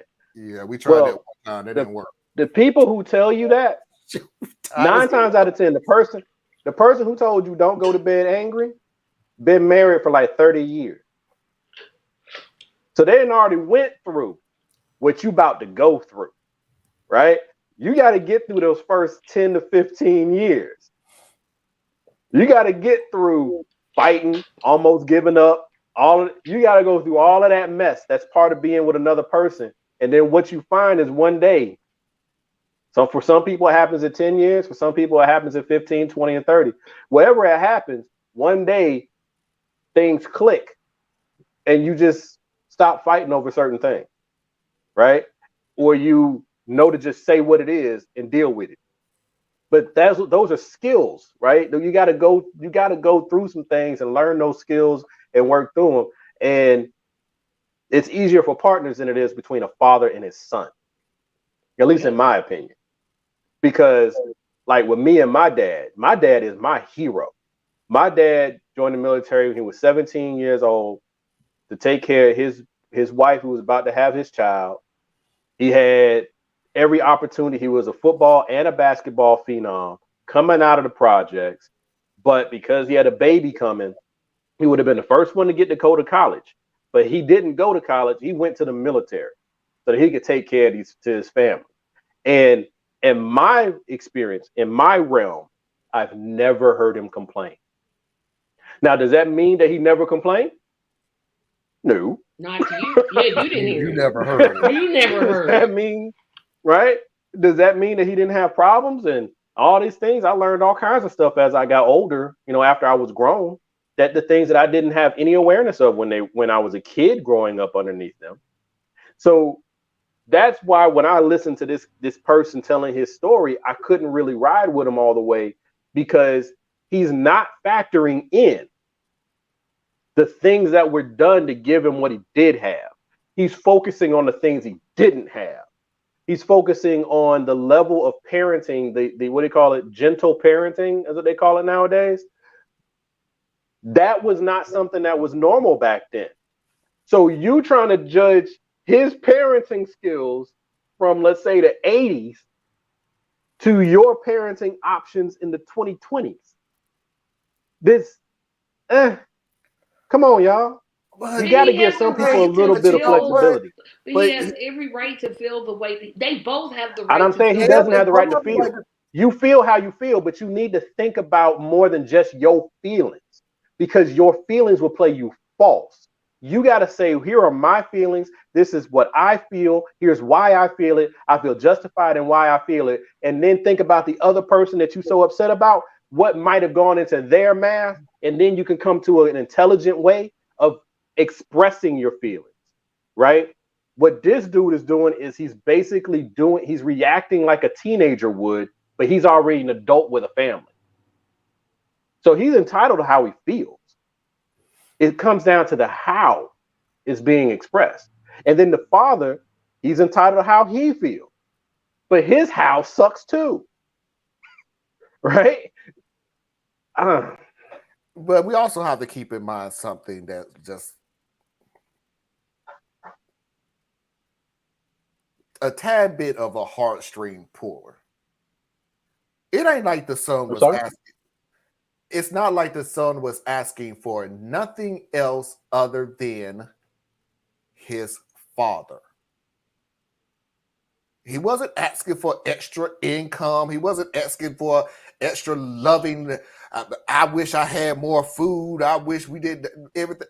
He just wanted to spend more time with his father growing up. But that's what he thinks he wanted. Situation. That's what he thinks he wanted. Was in the military. It's like both sides have to concede something. That both sides have to make a concession. Both sides have to make a concession. The son has to realize his father was serving his duty in the military. The father has to realize the son feels inadequate because his father was gone all the time. Exactly. It sounds like to me it's this. That's why I said neither one of these people are the a-hole. It sounds like it's just. I mean, minus the father telling the son to go to Canada. That was a-hole-ish all the way, man. You realize at a certain point when people are riled up, they're saying stuff. Doesn't make sense. They're mad and angry. They're saying stuff. So. Yeah, but going to what you said about he just wanted his daddy. Yeah. All right, I get that. Every child, generally speaking, every child wants their mommy and their daddy. Okay? That's like when you run into people who are adopted, never knew their parents, right? They only know their adoptive parents, love their adoptive parents to death, but there's still a hole in their heart because they want to know something about their mommy and their daddy. It's a human thing. Get it, got it, good. But you're reacting to a child's viewpoint. I want my daddy. That's not a reasonable, full-fledged position. That's just an emotional response. Because let's say daddy was there. No, hear me out. Let's say daddy was there. Daddy might not have been a good dad. So you want dad there because you didn't have dad. You're focusing on what you don't have. Well, he could have been there, and then he worked at the local sawmill, hated his life, starts drinking. You don't get to design the person. So once you start to shift these things around and say, well, dad should have been present. Okay, dad would have been present, but dad's now present in the position that he would have been in. Because your father was not present and he gave some of the opportunities for you, whether he was an imperfect dad or whatever it is, was chalk it up. It is what it is. Y'all need to work that out, get some counseling if that's what y'all need. But the fact is, he was not there. The reality you're in is he was not there all the time. Based on all the things that happened in your life, it led you to a position to where you can now be there for your children in a way that he wasn't there for you. That's a good thing, right? Yeah. But what if you change the scenario and now he's there and he's not a good father? Because you don't know what kind of father he was. You don't know. And then you wish he would have been gone. Do you think your point of view is also biased because you had a hero for a father? Not everyone has. I said my point of view is biased. Listen to the words I'm saying. Listen to the words I'm saying. I am telling you, not just from my point of view, because I had a great father. The story I just gave you is about having not a great father. The story I just gave you has nothing to do with my life. I'm simply saying that whenever you want to cast judgment on another person, it behooves you, the closer that person is to you, it behooves you to throw some consideration into what made that person who and what they are to you. It's just what you should do. So if your father wasn't that great away, what makes you think he's going to be that great present? You don't know. Exactly. So now No, you're only functioning that's off not of your imagination. that's not You're holding someone to a standard that only exists in your head. It would have been better if he had been but around. Is exactly what you said that I do. Exactly what you said that I do. Looking ahead of what could have, should have, Yes. would have happened, and everything else. I don't know what the father could have did. He doesn't know what his father could have did. He is going. The emotions that he is feeling right now is the present day of what he's already been through. The distinction, Marlon, is when I was talking about when you do it, you're looking forward. I am talking about looking backward. See, forwards, you still have a chance to write the script. Backwards, you don't get to rewrite that script. You don't get to go back and decide who he would have been, could have been, should have been. You don't get it. You can't go back there. That's gone. It's past, whatever. So everything you're functioning on is your imagination. Everything you're functioning on is what you wish were true. And you can't have that version of reality because unfortunately, that's not the version of reality you got to live. So now you got two choices. You can either suck it up, which is unhealthy, right? Or you can find out, how do we chart our course from here, Dad? Here are my feelings, here are my concerns. You give me your feelings and your concerns. How do we chart this damn thing forward so we don't keep feeling this way about each other every time we see each other? Those are your choices. The only thing, am I wrong there? No, you're not wrong. And like I said, it just seems like it was it's a we should hold this conversation in private, because I got some, and first cuss word of the day, I got some shit I need to tell you, Dad. Like, for real. Like, we need to hash you really this out. curse in front of your parent like that, though? No, I'm not. No. If it's that real, you might. If you're no, I tried. I've been really upset, and I never could cuss in front of my mom, and I tried a lot. Closest I got. Slipped and cursed the other day in front of my dad, and I felt like I was 5 years old immediately. I'm so sorry, Dad. I literally Dad, can't. I'm sorry. Every curse word that you have heard me say on this show, and right now my mom is downstairs, and I go, "Ooh, I really hope she didn't hear me."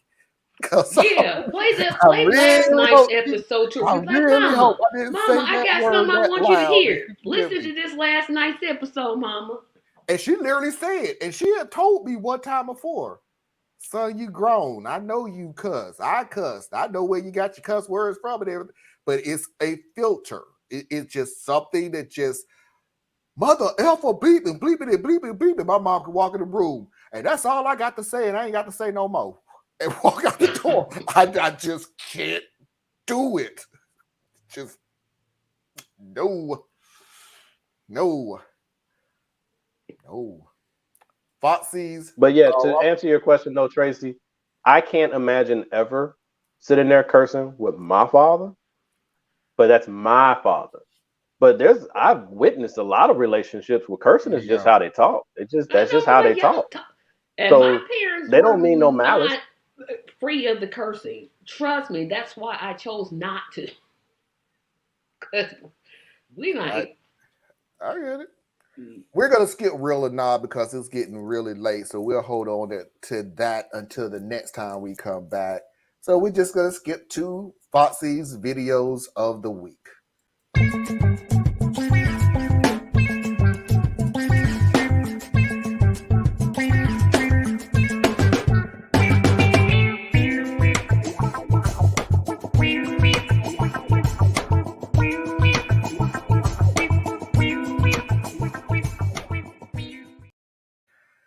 This first video, I pulled it up for two reasons. One, it's an interesting subject to discuss. Two, I hate these type of people's argument style.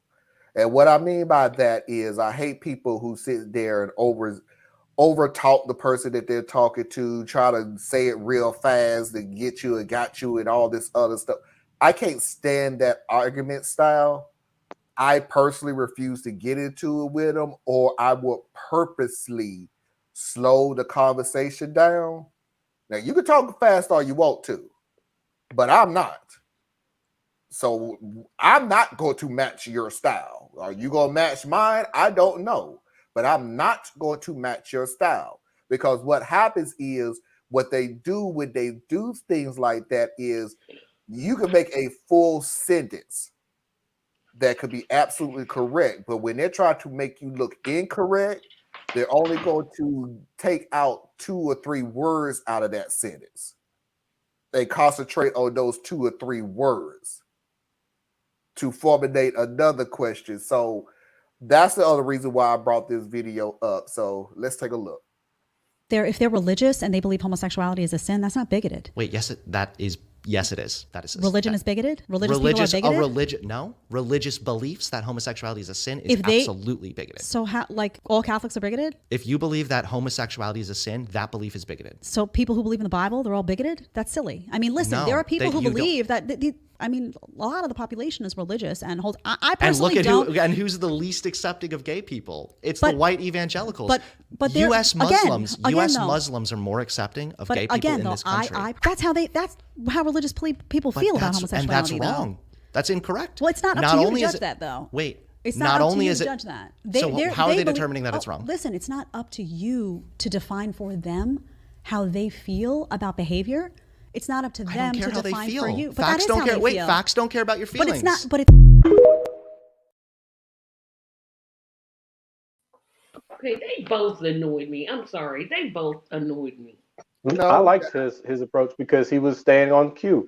She was doing that thing that annoys me so much, which is you just start throwing vomit at me, and then as I go after one of the things you say, you then immediately pivot into a whole new trajectory, right? Like, if your belief, doesn't matter where it came from, is saying that another person's existence is wrong, your belief is bigoted. That's the point.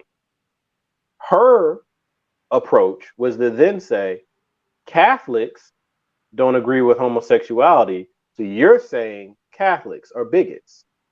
And he's saying, if your belief does this thing, it meets this definition. And she tries to do a false, straw man, where you switch it, so now you're attacking a protected group. Ooh, you said you're against Christians. Ooh, you said you're against Catholics. Ooh, when really, no, I'm talking about A plus B equals C. That's what I'm talking about. We're talking about an equation. And you're trying to make me go and debate a theory. So I liked his approach. He did good in my. But you saw how what the deal was, because he flat out said that statement is bigoted. If you believe in that statement, that makes you a bigot. And I'm sorry, miss, but if you assume that if all Catholics believe in that statement, which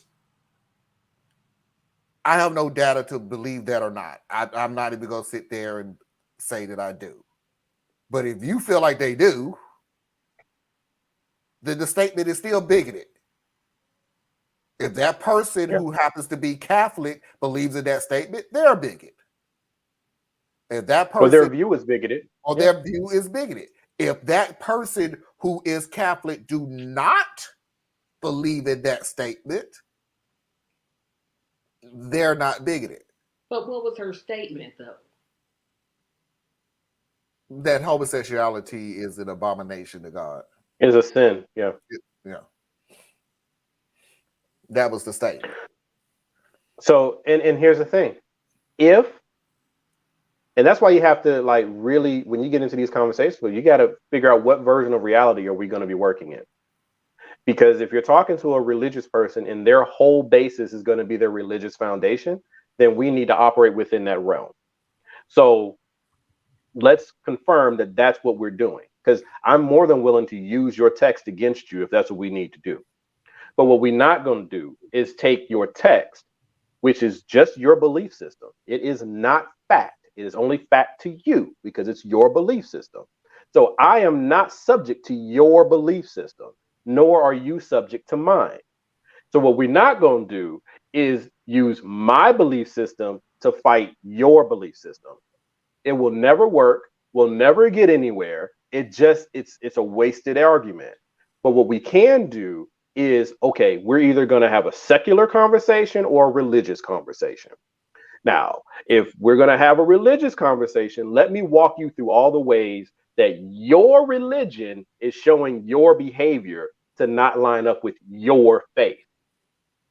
If we're going to have a secular conversation, then your religion has no place in this conversation. None. And what people don't like is they don't like to agree to those ground rules because they want to be able to shift between the two and have you running all off chasing shadows. Yeah, she like I said, the style is Tucker Carlson. Why do I keep forgetting Ben that? Shapiro. Ben Shapiro. Yeah, that's type a fast thing. talker. I'm the fast talker. I'm going to talk and I'm going to try to get you to say something that you, one, never really did say, or two, I just took a couple of words out of your sentence and I'm going to concentrate on that. And then I'm going to slow down to make sure that everybody understands that these are the words that you said, not the words that I said. It's a form. And like I said, my thing is that I'm going to slow down the way I talk. And I'm going to get my words out. And I even literally will call you out if you try to overtalk me. Because if you're trying to overtalk me, then I'm going to assume that you want to hold a conversation with yourself. And if you want to hold a conversation with yourself, then I don't need to be in the room with you because you're apparently want to talk and hold a conversation with yourself. I'm sorry that I grew up holding conversation with people. I did not hold conversation with voids. So if you want to hold a conversation with me, I will have a spirited conversation with you. Everybody sees how this show is. We get loud on this show holding conversations. But we try not to speak over each other. We try not to take 2 or 3 words and make an entire paragraph out of it. You do not. You really do take this statement. But I'm talking about, well, I don't believe your belief. Is that what we're talking about now? What you believe? That's literally not what I said. If you're going to take 2 words out of it and make a full other sentence, that's nowhere near what I just said. And I don't like people to hold that conversation. If you want to hold that type of conversation, please go do it with somebody else. And if you want to put me down and say, oh, you don't want to hold the tough conversations. No, technically, since you're trying to speak to the sound of Speedy Gonzalez, you don't want to hold this conversation. You just want to hear yourself talk. And the funny thing about 2 people holding a conversation with one person want to hear themselves talk, I'll let you talk. I don't have to be there. Have a ball. We come back to me later and figure out which you decided that you agreed on. But I ain't got to be there. I got plenty of things to do. Like my cousin said, if I don't do nothing but go outside and jump up and down in the rain, it's better than holding a conversation with you. We know they have no honest debates when they consistently interrupting, talking over, telling them what they think by rewording what they. And Mickey, they're not trying to. They're literally not trying to. And the people that keep falling for this is mind-boggling for one. Slow the conversation down. Make them slow down. And if they're not going to slow down, then excuse yourself. And tell the reason why you're excusing yourself. I'm sorry. I cannot hold a conversation with somebody who decides upon themselves to ask and answer their own question. I'm not in a conversation with you. Mehdi Hassan, he has that book that he just wrote about how to win an argument or whatever the right words are there. And one of the points he was making is there are a lot of debate styles. I've never took debate when I was a kid. I wish I had, because I would have been great at it. I did a lot. I push my kids towards it because I have debates with my kids all the time just to sharpen their skills. Because if I can show you how to outsmart the person that you're dealing with, then you won't have as many physical conflicts, right? Because people who are not very bright don't want to spend a lot of time fighting with you. They just don't. So if you become known for that person that you don't want to have that kind of verbal wordplay with, people tend to leave you alone. Unless you're an asshole, then you got to learn how to fight. But I think that debate is very important. And one of the styles that is very popular on the right at this moment, I don't know the right terminology. He used the right terminology, but it's basically that verbal vomit thing. I am going to overwhelm you with points, not facts, not any. If I have a fact, I'll give you a fact. If I have an opinion, I'll give you an opinion, and I'll blend them all together, and I'll just keep throwing them at you, so that you get stuck trying to keep up with responding to each of my allegations. In sales, I call that verbal fetch, right? Rhetorical fetch, right? They don't actually want to get you anywhere. They just want to throw this out there. You go chase it down, bring it back to them, throw another one out there, and you go out there and do that. And next thing you know, you're just in this weird loop where you're not going anywhere. You're just getting frustrated. And your frustration is their point, right? And then to the audience, they just keep saying, this person seems to be calm, collected, and he's making points. And the other person isn't really answering their questions. So this one must be right. That's their game. But what you do when you have those verbal vomit moments is, okay, pause. Like Marlon said, you pause. You let them kind of run their mouth some. You pick which point out of all them many points that ain't thrown out there you want to deal with. And then you take it, you rephrase it. You say, okay, so let's take what you were saying piece by piece. Now, one point you said was this. Rephrase what they said to you, give it right back to them. Is that what you said? So you're saying then that this is blah, blah, blah. Like, that's how you break that chain. But right. You have to be practiced in it, or else you kind of get lost in the sauce and you just... And when unfortunately, our news networks, MSNBC, CNNs, and all them jokers, they don't do follow-up questions, so you never see it in action. Unless you watch Mehdi Hassan, because he'll get people. Or Pete Buttigieg. Or Pete, yeah. Because I'm really good at it. I'm really tired of y'all just, damn well you ain't going to win an argument with Pete. Stop it. Just stop it. I wouldn't invite him on to nothing. Literally, however you feel about Pete, fine. But stop trying to debate this dude.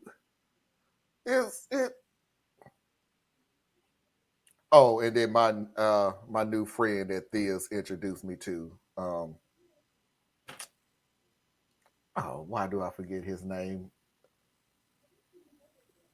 Black Power guy.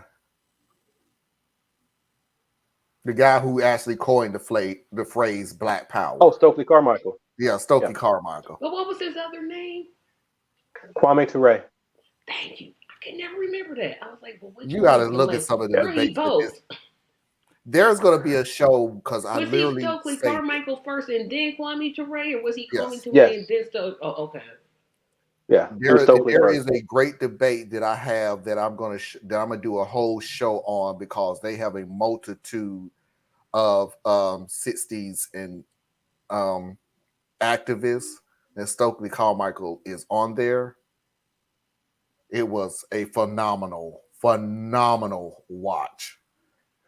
There's a reason he's my hero. For political heroes, I place him above Malcolm. That's how much I love hearing that man speak, and the way he talks and the way he dissects things is just, it's a masterclass. The only person who I would say may be able to rival him would be like James Baldwin. But James Baldwin had a different approach to how he did things. But you watch some of the old, like, just go back and watch on YouTube, because they got all kinds of videos for it. Stokely Carmichael, Muhammad Ali, because that boy was bad too when you got him in some of those interviews, and of course anything with Malcolm. I was about to say Malcolm X had a style. Malcolm X, not poo-poo on Malcolm X. Yeah, Malcolm X wasn't this radical blah blah blah yelling his everything else, but his delivery was so, this is the facts. You're not going to change my mind. This is how I feel. This is how my people feel. This is what we want. This is what we don't want.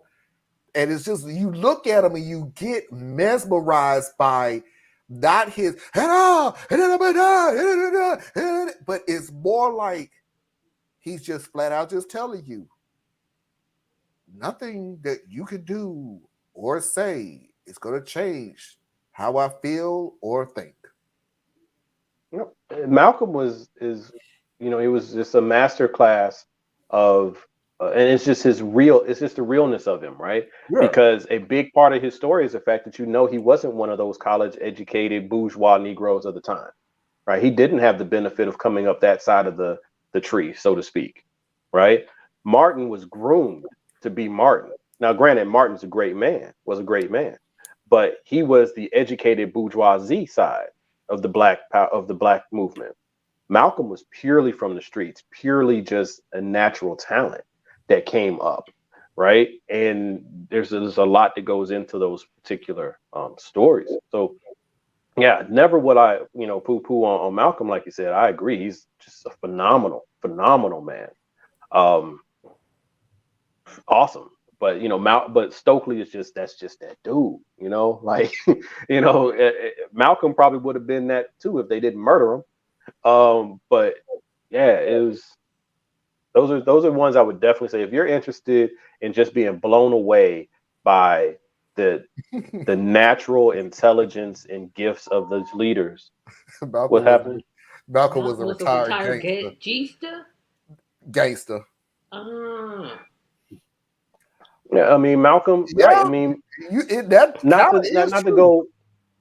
Well, he was never a gangster, but the point's taken, right? He was a street dude, right? Definitely came up the hard way of a lot of things, right?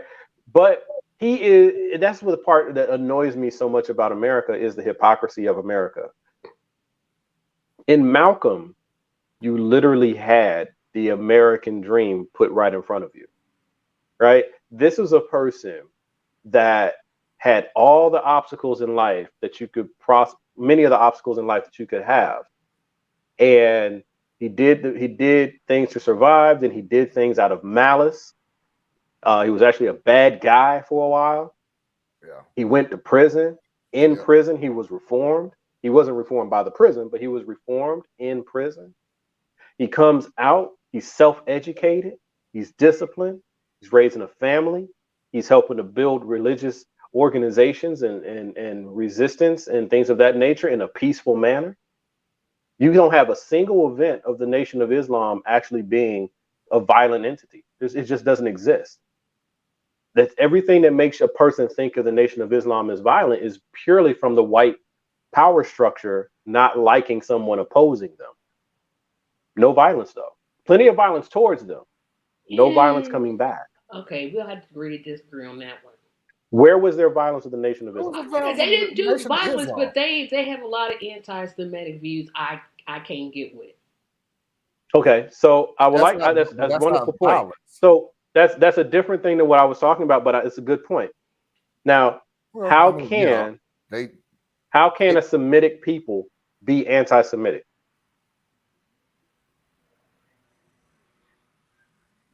That's part of the issue. So when you hear people saying that the Nation of Islam is anti-Semitic, one, what they're usually pointing to is Minister Farrakhan back in the 80s when he made the statement that Judaism is no, he was saying he's talking about Zionism is a gutter religion when he was talking about Judaism being used by Zionists to do things. And that is usually where everybody kind of comes at and they say, well, that was anti-Semitic. And the thing is, the Jewish people are not the only Semites. The Arab people are Semites. So the fact that the Jewish community or the nation of Israel has taken on such of a position that any criticism of them is automatically cast as anti-Semitic, which is an unfair deflection. See, this is one of the things that Stokely Carmichael often spoke on as well. Judaism is a wonderful religion. Judaism is one of the oldest religions. Now, my personal opinion, Judaism is more of a real religion than Christianity, because Christianity was never told to exist. They just decided to make it. I mean, no one can show me where Christ said, create a religion out of me. Can't do it. So Judaism is a very a beautiful faith in a religion. But Zionism is a political movement operating behind the religion. Kind of like being a white supremacist or a Christian nationalist, right? They're hiding behind Christianity. Zionists hide behind Judaism. And then they weaponize it to make dissent seem like you're being anti-Semitic. And that's what the Nation of Islam will oftentimes point to and fight back against. But I'm not here as a member of the Nation of Islam because I'm not. But the point you raised, that's one of the things I really wish people would think more about, you know? Because are they really anti-Semitic? And what is it that would lead someone to think that they are? I don't want anybody to answer because then we'll be going way into like the third hour, and we're trying not to do that. Third hour? Yeah, I know we're like 7 minutes. Yeah, you see 7 minutes. We're 2 hours and 7 minutes in. I guarantee you, we actually start answering these questions, we will be going into 3-hour mode. You know it, and I know it. We've done it before. But Parker, you should just read the autobiography of Malcolm X. He explains. But why do y'all think Malcolm X left the Nation of Islam and Elijah Muhammad? I only knew a little bit part of that story. He follows up with this. But why do you think Malcolm X left the Nation of Islam? Parker, this is what I ask you to do. Please email me that question, and we'll do a complete show on it. Because again, not only do I want to be that show, that network, YouTube channel, whatever you want to call me, that, you know, we talk about subjects, get to the root of it, pull no punches and everything else. I do want to still educate. And as much as we know a lot of things on here, everybody on this panel has a little bit more knowledge than the other person on a variety of things. But we also got to remember that there are people out there who don't know nothing of what we're talking about. And I want to be the one who educate things on things I feel people may not know about. So email me so I don't forget, so we can do a show or even a piece of Malcolm X life at the end part of it, because I really do feel a lot of people don't know the ending part of Malcolm X before his assassination. I think they all know from, I don't even think a lot more than not more than stuff they got from like some of the movies and stuff like that. Yeah, more than not people know the beginning. More than obviously a lot more people know the middle. Very few know the end. So I really feel like that we need to do a show on the end part of Malcolm X's life. All right, Learn Life. You take care, man. Have a good night. Have a good night. I would love a show that I know a lot about Malcolm X way back, but I've forgotten most of it. Yeah, I think we need to do a segment on it. That's fair. I knew it was a complex topic, and y'all, it would be cool to see y'all do just a segment on it. And I think that is a important segment. I think we need to do a lot of segments. And this Dr. Martin Luther King too, because there was a lot of. I don't have a problem with that. Yeah, I think there was a lot of differences at the end before his life was taken too, that people don't know that much about. Yeah, I think that I mean, we oftentimes, we make the statement about how we're only told about 3 people, Martin and what's the name on the bus? Rosa Parks Rosa Parks. on the bus. Right. I mean, that sounded dismissive, and I apologize. No, but, I'm sorry. I mean, the first thing that popped in my head was wheels on the bus, and I'm sorry. Go ahead. No, that's me being silly. It's late. It's me being silly. No, but we often make those comments, but at the same time, their stories aren't very well told. No. When you covered Rosa Parks, it brought her to life far more than the postage stamp explanation that we usually get for her. Right? She was tired and her feet hurt. That she was just tired. She just happened to be there. Tired, and right? she sat down and she refused to move, and that's how this whole civil rights, which boiled down to angry black woman, right? Angry black woman, yeah. So no, I think their stories are very important, and angry. Well, that I agree that we should be angry. And as you guys have heard me say before, one of my biggest frustrations is that we don't remain angry. And if you would study, those out there, really study or look into the videos, just watch videos, I don't care, about Stokely Carmichael. And that's one of his major things from the beginning all the way to the end. So from his 20s to the day he died, was about the difference between organizing and mobilizing. Our community, the Black community, is excellent at mobilizing. We are terrible at organizing. So we get angry and then we get past it. And then we get angry and then we get past it. That's mobilizing. That'll give you some short-term gains. But organizing, that's where the real work happens. That's where you take the unconscious and make them conscious. Because once you're conscious, once you're woke, it's hard to go back to sleep. You start to see the things that before you were ignoring, or you start trying to actually address the ills that affect your community. The Black Panther Party was a woke organization. They saw a need to police the police, so they did something. They saw that in order for you to be able to uplift a community and get them engaged with being in love with being who they are, first, you have to give them something to sustain themselves.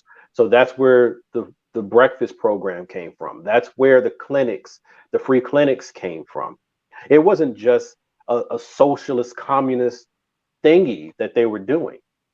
If you want to, and I'm sorry, I'm waxing long, but there's a brother, his name is Polite. I don't know how to spell it because it's spelled funny, but it was one time, he's like one of those street philosophers, right? And he was having a debate with some dude, and he made a point that was so deep for me. He was like, the one brother was like, I'm so tired of, Black folks, I can give them the truth, I give them the light, I give them all this information, and they still don't do anything. They still in love with the white man. They still in love with all this stuff. And sometimes you'll hear me say something to those similar effects. But then what the brother said back was, you got to give people something. If you're going to take something from somebody, you got to give them something. See, that white man, the proverbial white man that people are in love with, it's not that they really love that white man. It's the fact that in order to eat, that white man is the one who gave them a job, right? In order to house their family, that white man is the one they got to pay rent to. See? So if you want to pull our people away from our abusers, then you have to start to give them something to replace that which you're taking. If you can't hire a man, don't tell that man to quit his job. If you can't feed that man's family, don't tell that man to strike his employer. That's stupid. Your exchange is, I'm gonna give you knowledge, but you give up sustenance. Who's gonna take that deal? So that's why it's so important to build our communities, to build businesses, build schools, build all those things, because once we start to have our own infrastructure, we don't need theirs as much. And now you can start to pull that separation piece apart and start to compete and not just be dependent.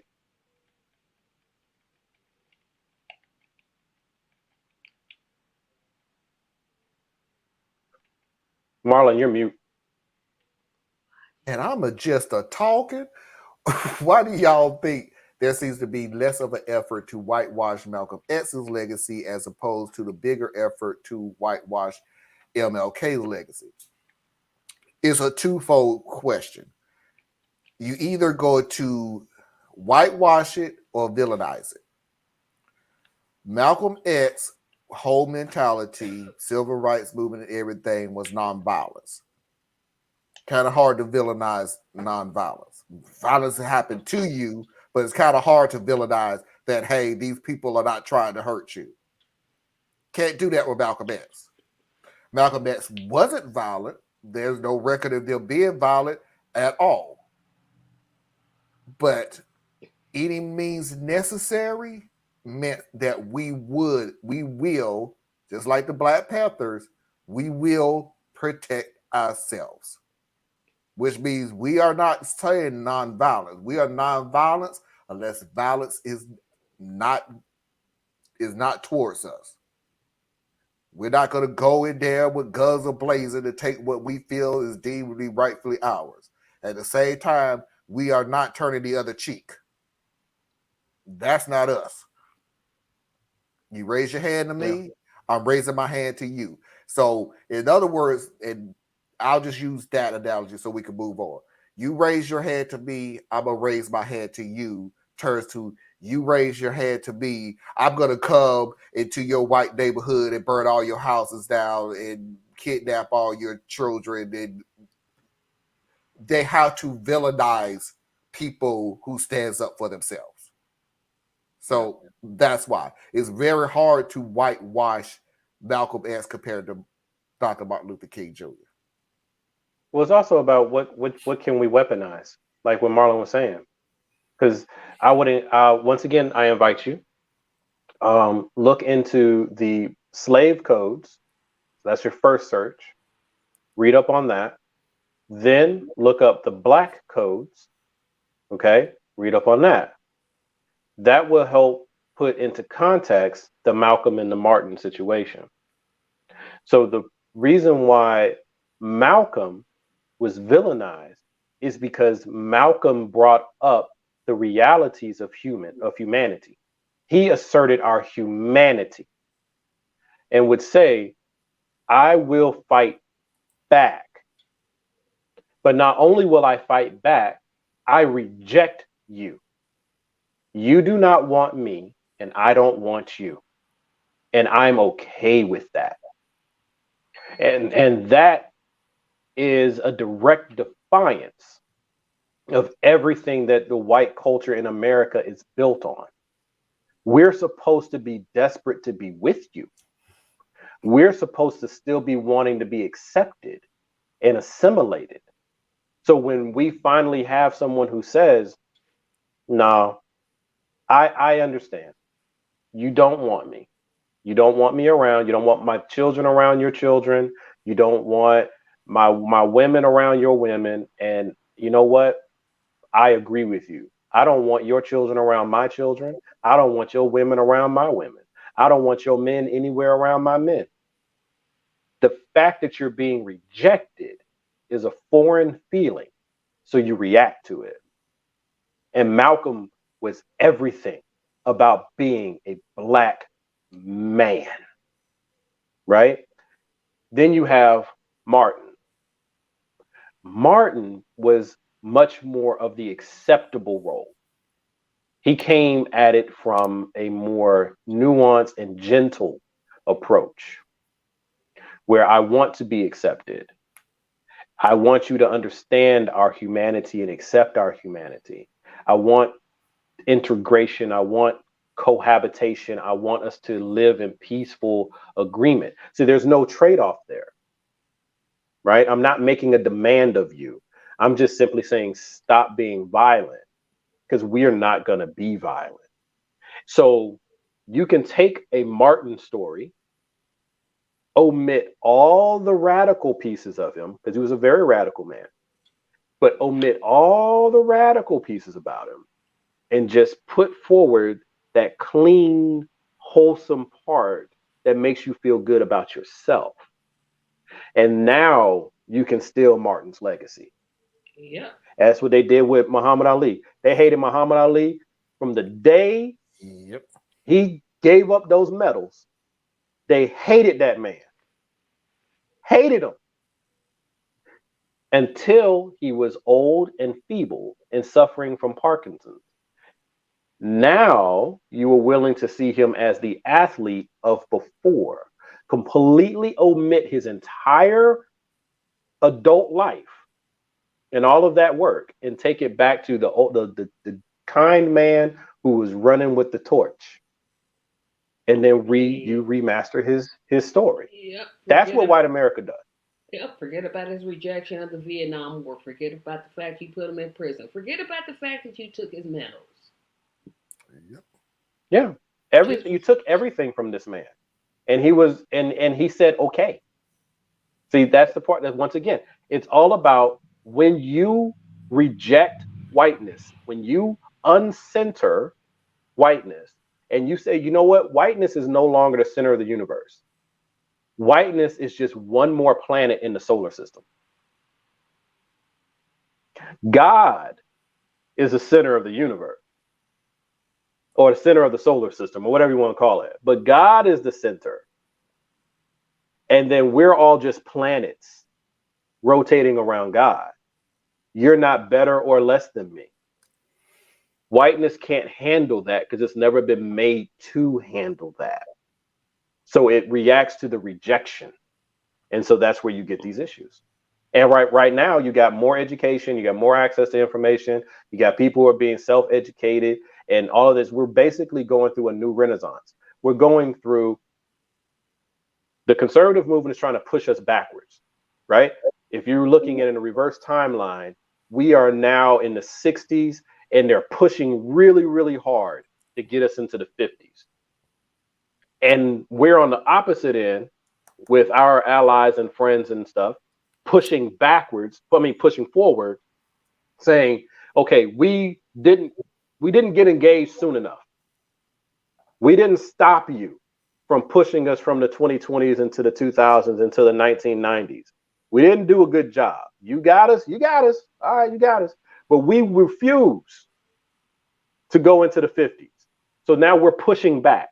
The gay community is pushing. The black community is pushing. The Asian community is pushing. The Latino community is pushing. The non-Christian nationalist white community is pushing. They're all pushing to try to get back towards where we're supposed to be. And the conservative movement is trying to push us back the other direction. And we have that friction. So it's time for that renaissance, right? And that's where we are right now. And this was the light show, ladies and gentlemen. It's about to be as light as you gonna get.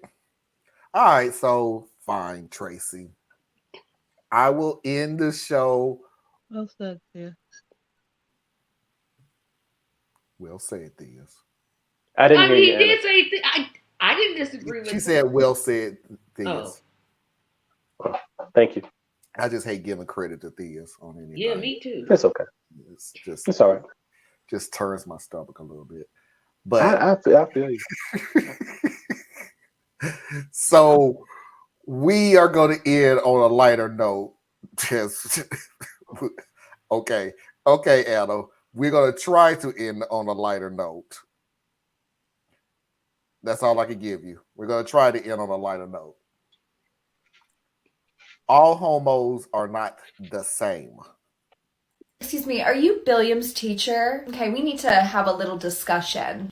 I'm just curious where you think that it's okay to teach children about gay rights. I know that it is happening from this classroom because my son came home and was so excited to tell me that he was a homo sapien. No. My son is a hetero sapien. No. Science is not an excuse because when I pull out my phone and I look up homo sapien, okay, hold on. Maybe I spelled it wrong. It just says human. It doesn't matter. It doesn't matter because my son will not be doing your assignment that says anything with the word homo on it. Excuse me. You're telling me if my son doesn't complete your woke assignment that you're going to fail him in science? That makes no sense to me. My son will not be discriminated against for being a heterosapien. It's on the curriculum. Well, not for much longer. Science isn't going to be around for much longer. The woke will be put to sleep. Let me tell you that. No, that isn't a threat. You know what? I think the news will love to hear about how my 8-year-old son is a homo sapien, okay? I'm on hold.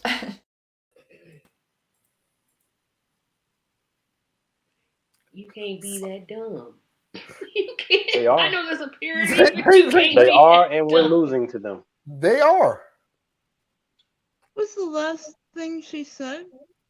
She's on hold. Oh, I'm She's on on hold. hold. She was calling the news. She was on Sorry, I hold. just couldn't. Sorry.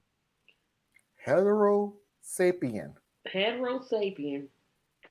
Imagine if she had to find out about Homo erectus. Oh boy, she'd fly off. She'd lose her mind. Yeah. These people took 4 letters, right, and conjured up exactly the definition that any word that you use in behind that to mean the exact same thing as homosexual. Period.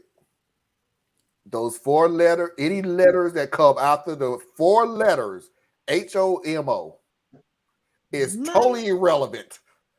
Totally irrelevant. Because these are not intelligent people. These are not. Hetero sapien. Hetero sapien. That means you're different. Nobody can be this stupid. Nobody can be this stupid. No, I refuse to believe it. I refuse. Yeah, I don't believe it. No. Yeah, they are. They're literally that stupid. I won't believe it. They're literally that stupid. I've said this many a times on this show, There's Beyond this a Shadow of thing a Doubt, called and y'all go, no, they're not that stupid. And I keep saying, yes, they are. All They you are gotta that do is stupid. say. They all you have also to do very is click organized. There's a difference. They're not going to go to Google, Tracy, because these are people that if they went to Google, they would just say that that's a liberal front, which is why we have to go find a conservative source. And they will go to Google plus 12 on the page search. And then they will say, oh, well, here's one. Don't let them find out that their milk is homogenized. Lose their tail. So you've been feeding my child homogenized gay milk. Gay milk. Yep. Because apparently It's all part of the liberal agenda. All that wokeness. And the funny thing about it is we're laughing because we know the truth. But I guarantee you, from the people who brought you the argument on M&Ms, I guarantee you they would. They literally would bring up gay milk. Minnie Mouse wore pants and they thought they was going to lose their mind. I'm like, y'all good at distracting people. But you darn if you do, if you darn if you don't. If you don't address it, they're just going to keep doing it. You can't just ignore them because they're not going to go away. So how do you effectively address them? Well, there's 2 ways that I think. First way is you have to decide what is it that you actually want. Okay, so if you want to defeat them, then you have to stop trying to. You have to stop trying to make them your friend. The problem isn't them. The problem is us. Okay, we keep trying to make these people our friends. We keep thinking that we can find a way to live peacefully with them, or maybe we can just push them back into the shadows or something like that. You can't. They have to be defeated. You have to decide, I will fight you. No matter what your position is, no matter what you're saying, I am going to fight you until you are defeated, until you are crying, begging for mercy, and then I'll let you live.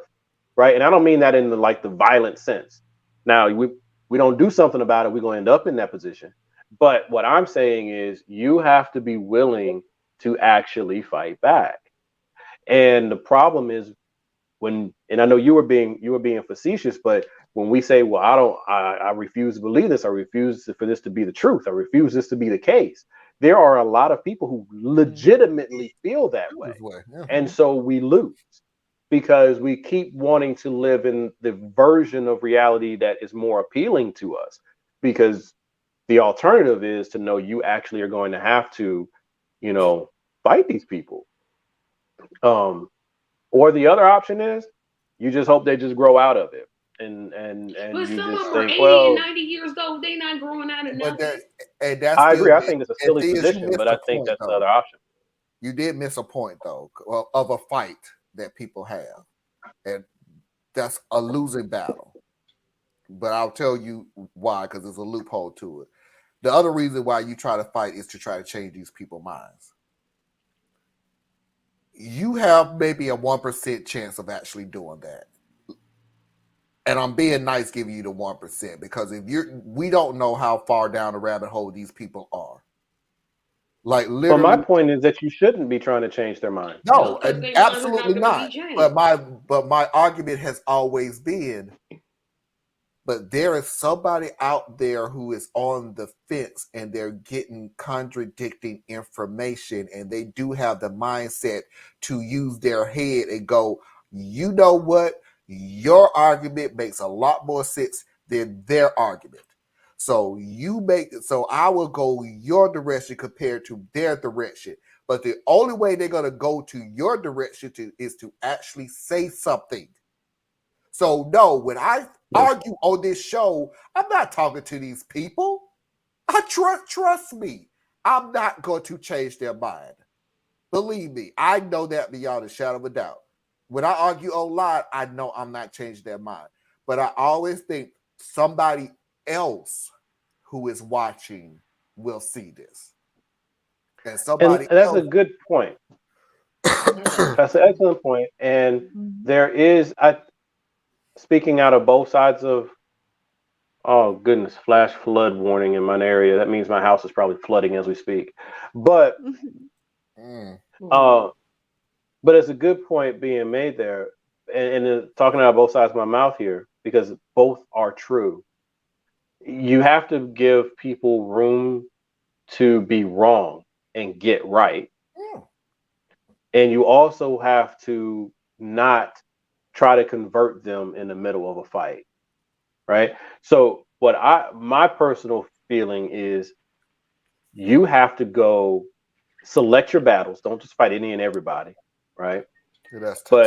When you decide that you're going to engage, have no mercy. Be strategic, right? So like my style is usually not very confrontational, because what I'm trying to do is get in your head so that you end up doing thought processes and stuff that I will never be privy to. I just want to prick you so you have to go do it, right? So, but at the same time, I'm coming at you mercilessly. I want to cause psychic damage to you. I want you get into the wrong conversation with me, I'm going to have you questioning your religion. I'm going to have you questioning your mama and your daddy. I'm going to have you questioning everything about your race. I'm going to have you looking at your wife sideways. I'm going to go in there and I'm going to rip everything inside of you apart if I'm trying to fight you like that. But that's while we're fighting. If, as the fight winds down, you're like, all right, look, like a boxing metaphor, I done knocked you out, or you so beat up that they got to stop the fight, or whatever it is, that is when mercy comes in. That is when I don't try to destroy you. that is when it's okay. Are you done now? Can we work together?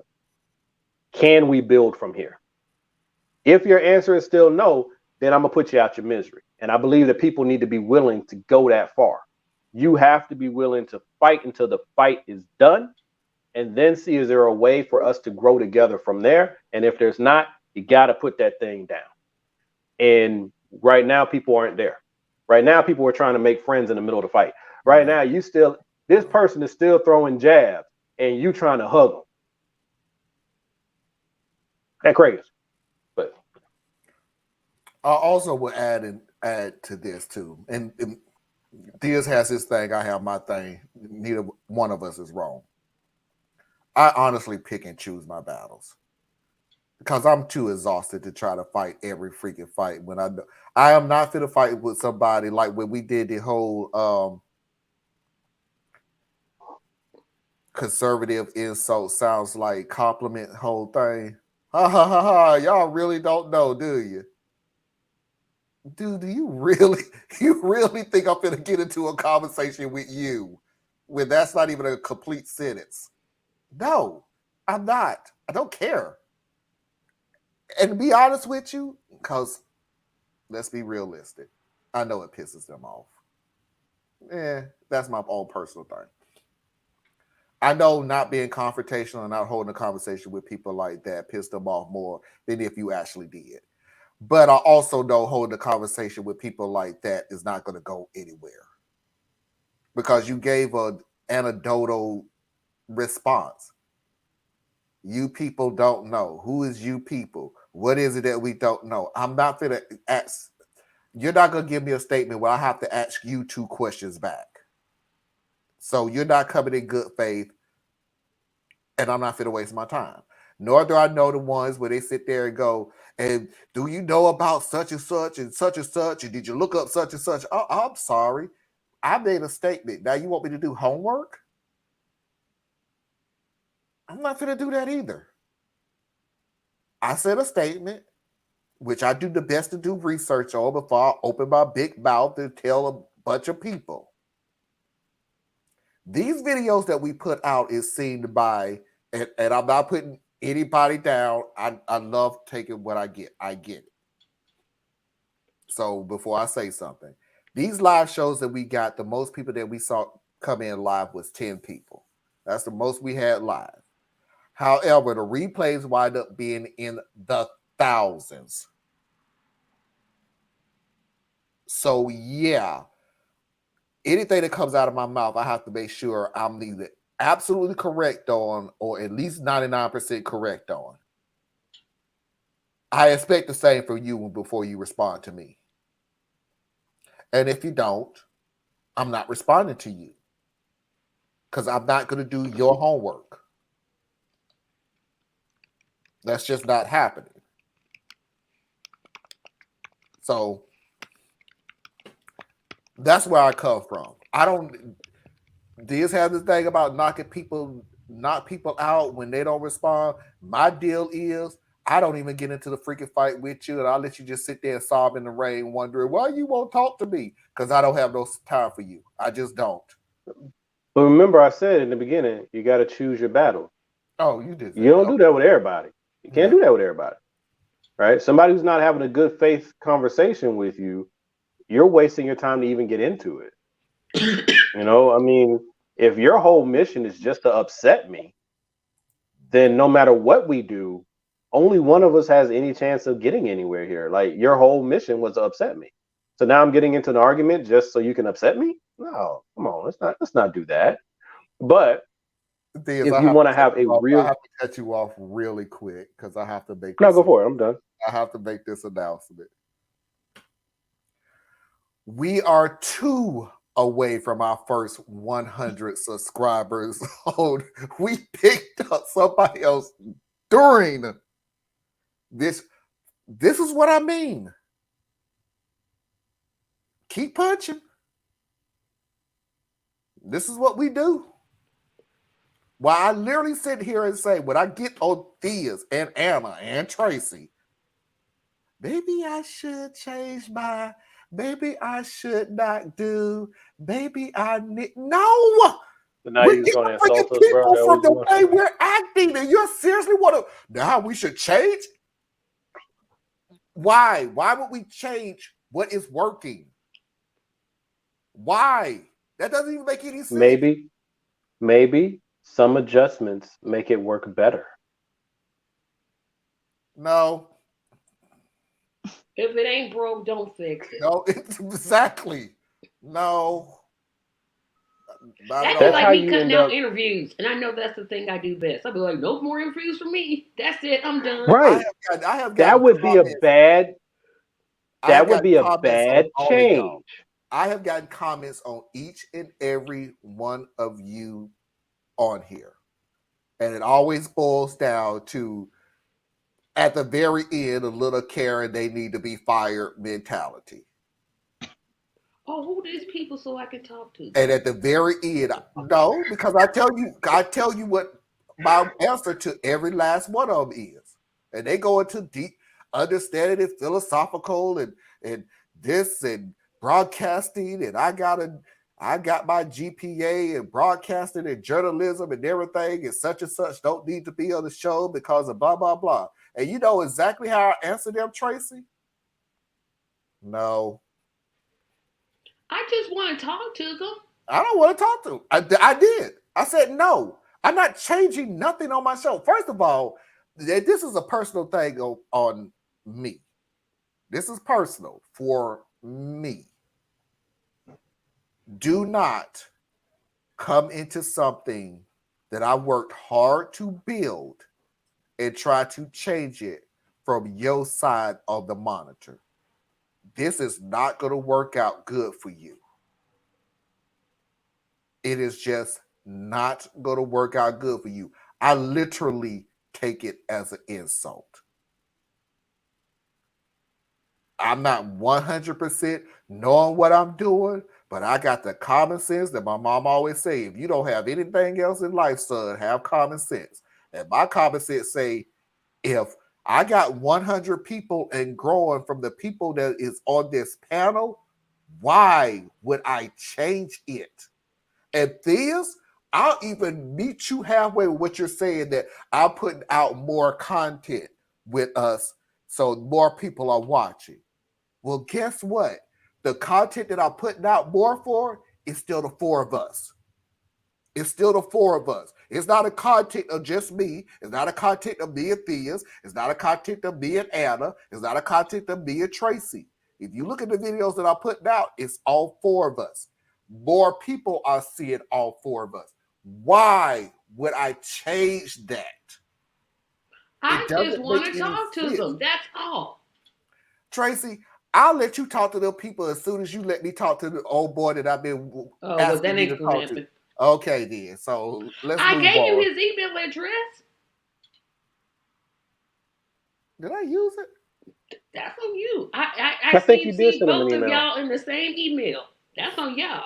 That has nothing to do with me. I did my job. There are some who don't argue with. I just LMFO at them and tell them that I love having battles of the wit. And people get real poked behind the keyboard. Wait a minute, Tracy. Again, viewer discretion advised. Mickey has been in Facebook jail longer than she's been out. So viewer discretion advised for anything of Mickey said when it comes to argument on Facebook. It's great. It sounds wonderful. Cuss them out, whatever. Just, no, I'm going to say it. Don't take Mickey's advice, please. Just scroll past it. You don't have to read stuff on Facebook. Well, if you decide to strike your stream down like last night, you kind of have to change things.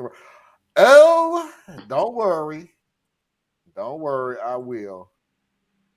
Mr. 131 votes. Why we got to do this? Why do we have to do this? Mr. 131. The 131. Hey, 133 votes is better than none. I agree. That's why I said, man, I respect that. I respect the mess out of that. I pick on them for other things. But as far as I'm What he trying. did, I give him mad I'm props really for that. trying. Hold on. Tracy, I'm finna get on you. I'm literally finna jump on you. I'm not even gonna talk about that dude. Was you not your favorite video? Bar none. Was your favorite video was you got 0%? I got 1%. What are you Yes, talking because about? he was so brazen. He was proud of his 1%. Just like old boy should be proud of his 131 votes. Same principle. He has a lot of friends. But I'm not I think he really should be. He should be very proud of that.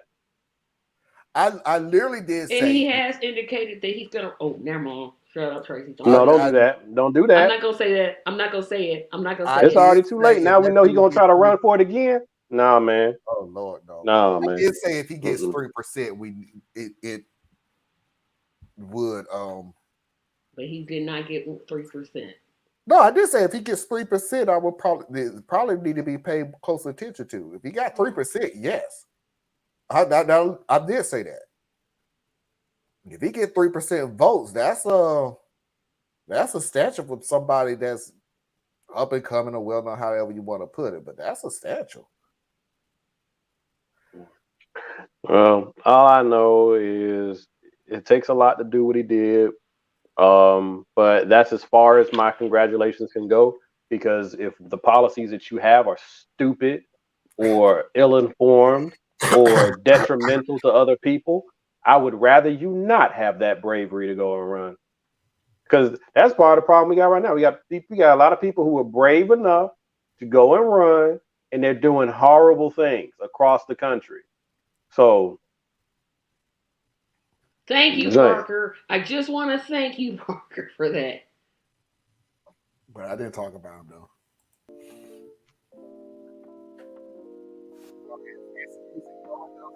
We can't hear you.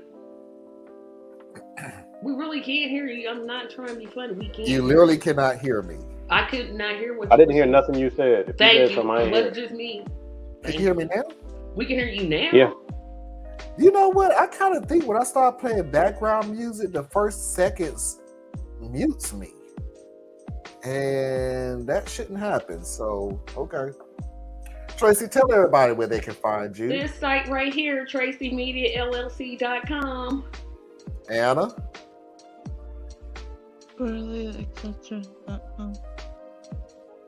Anna is going to crash like she's never crashed before. This? And I hope you feel better. You can find me ComplexSimpleMind.com. You can find me at Complex Mind Simple Man on Facebook and YouTube. Ladies and gentlemen, boys and girls, children of all ages, non-conforming individuals, please be alerted that there will not be any shows next week. We will be returning the week before, and I guess because I said that, my light turned off, so that tells you that I'm not going to be on next week. So until next time, we will see you when we see you. Peace.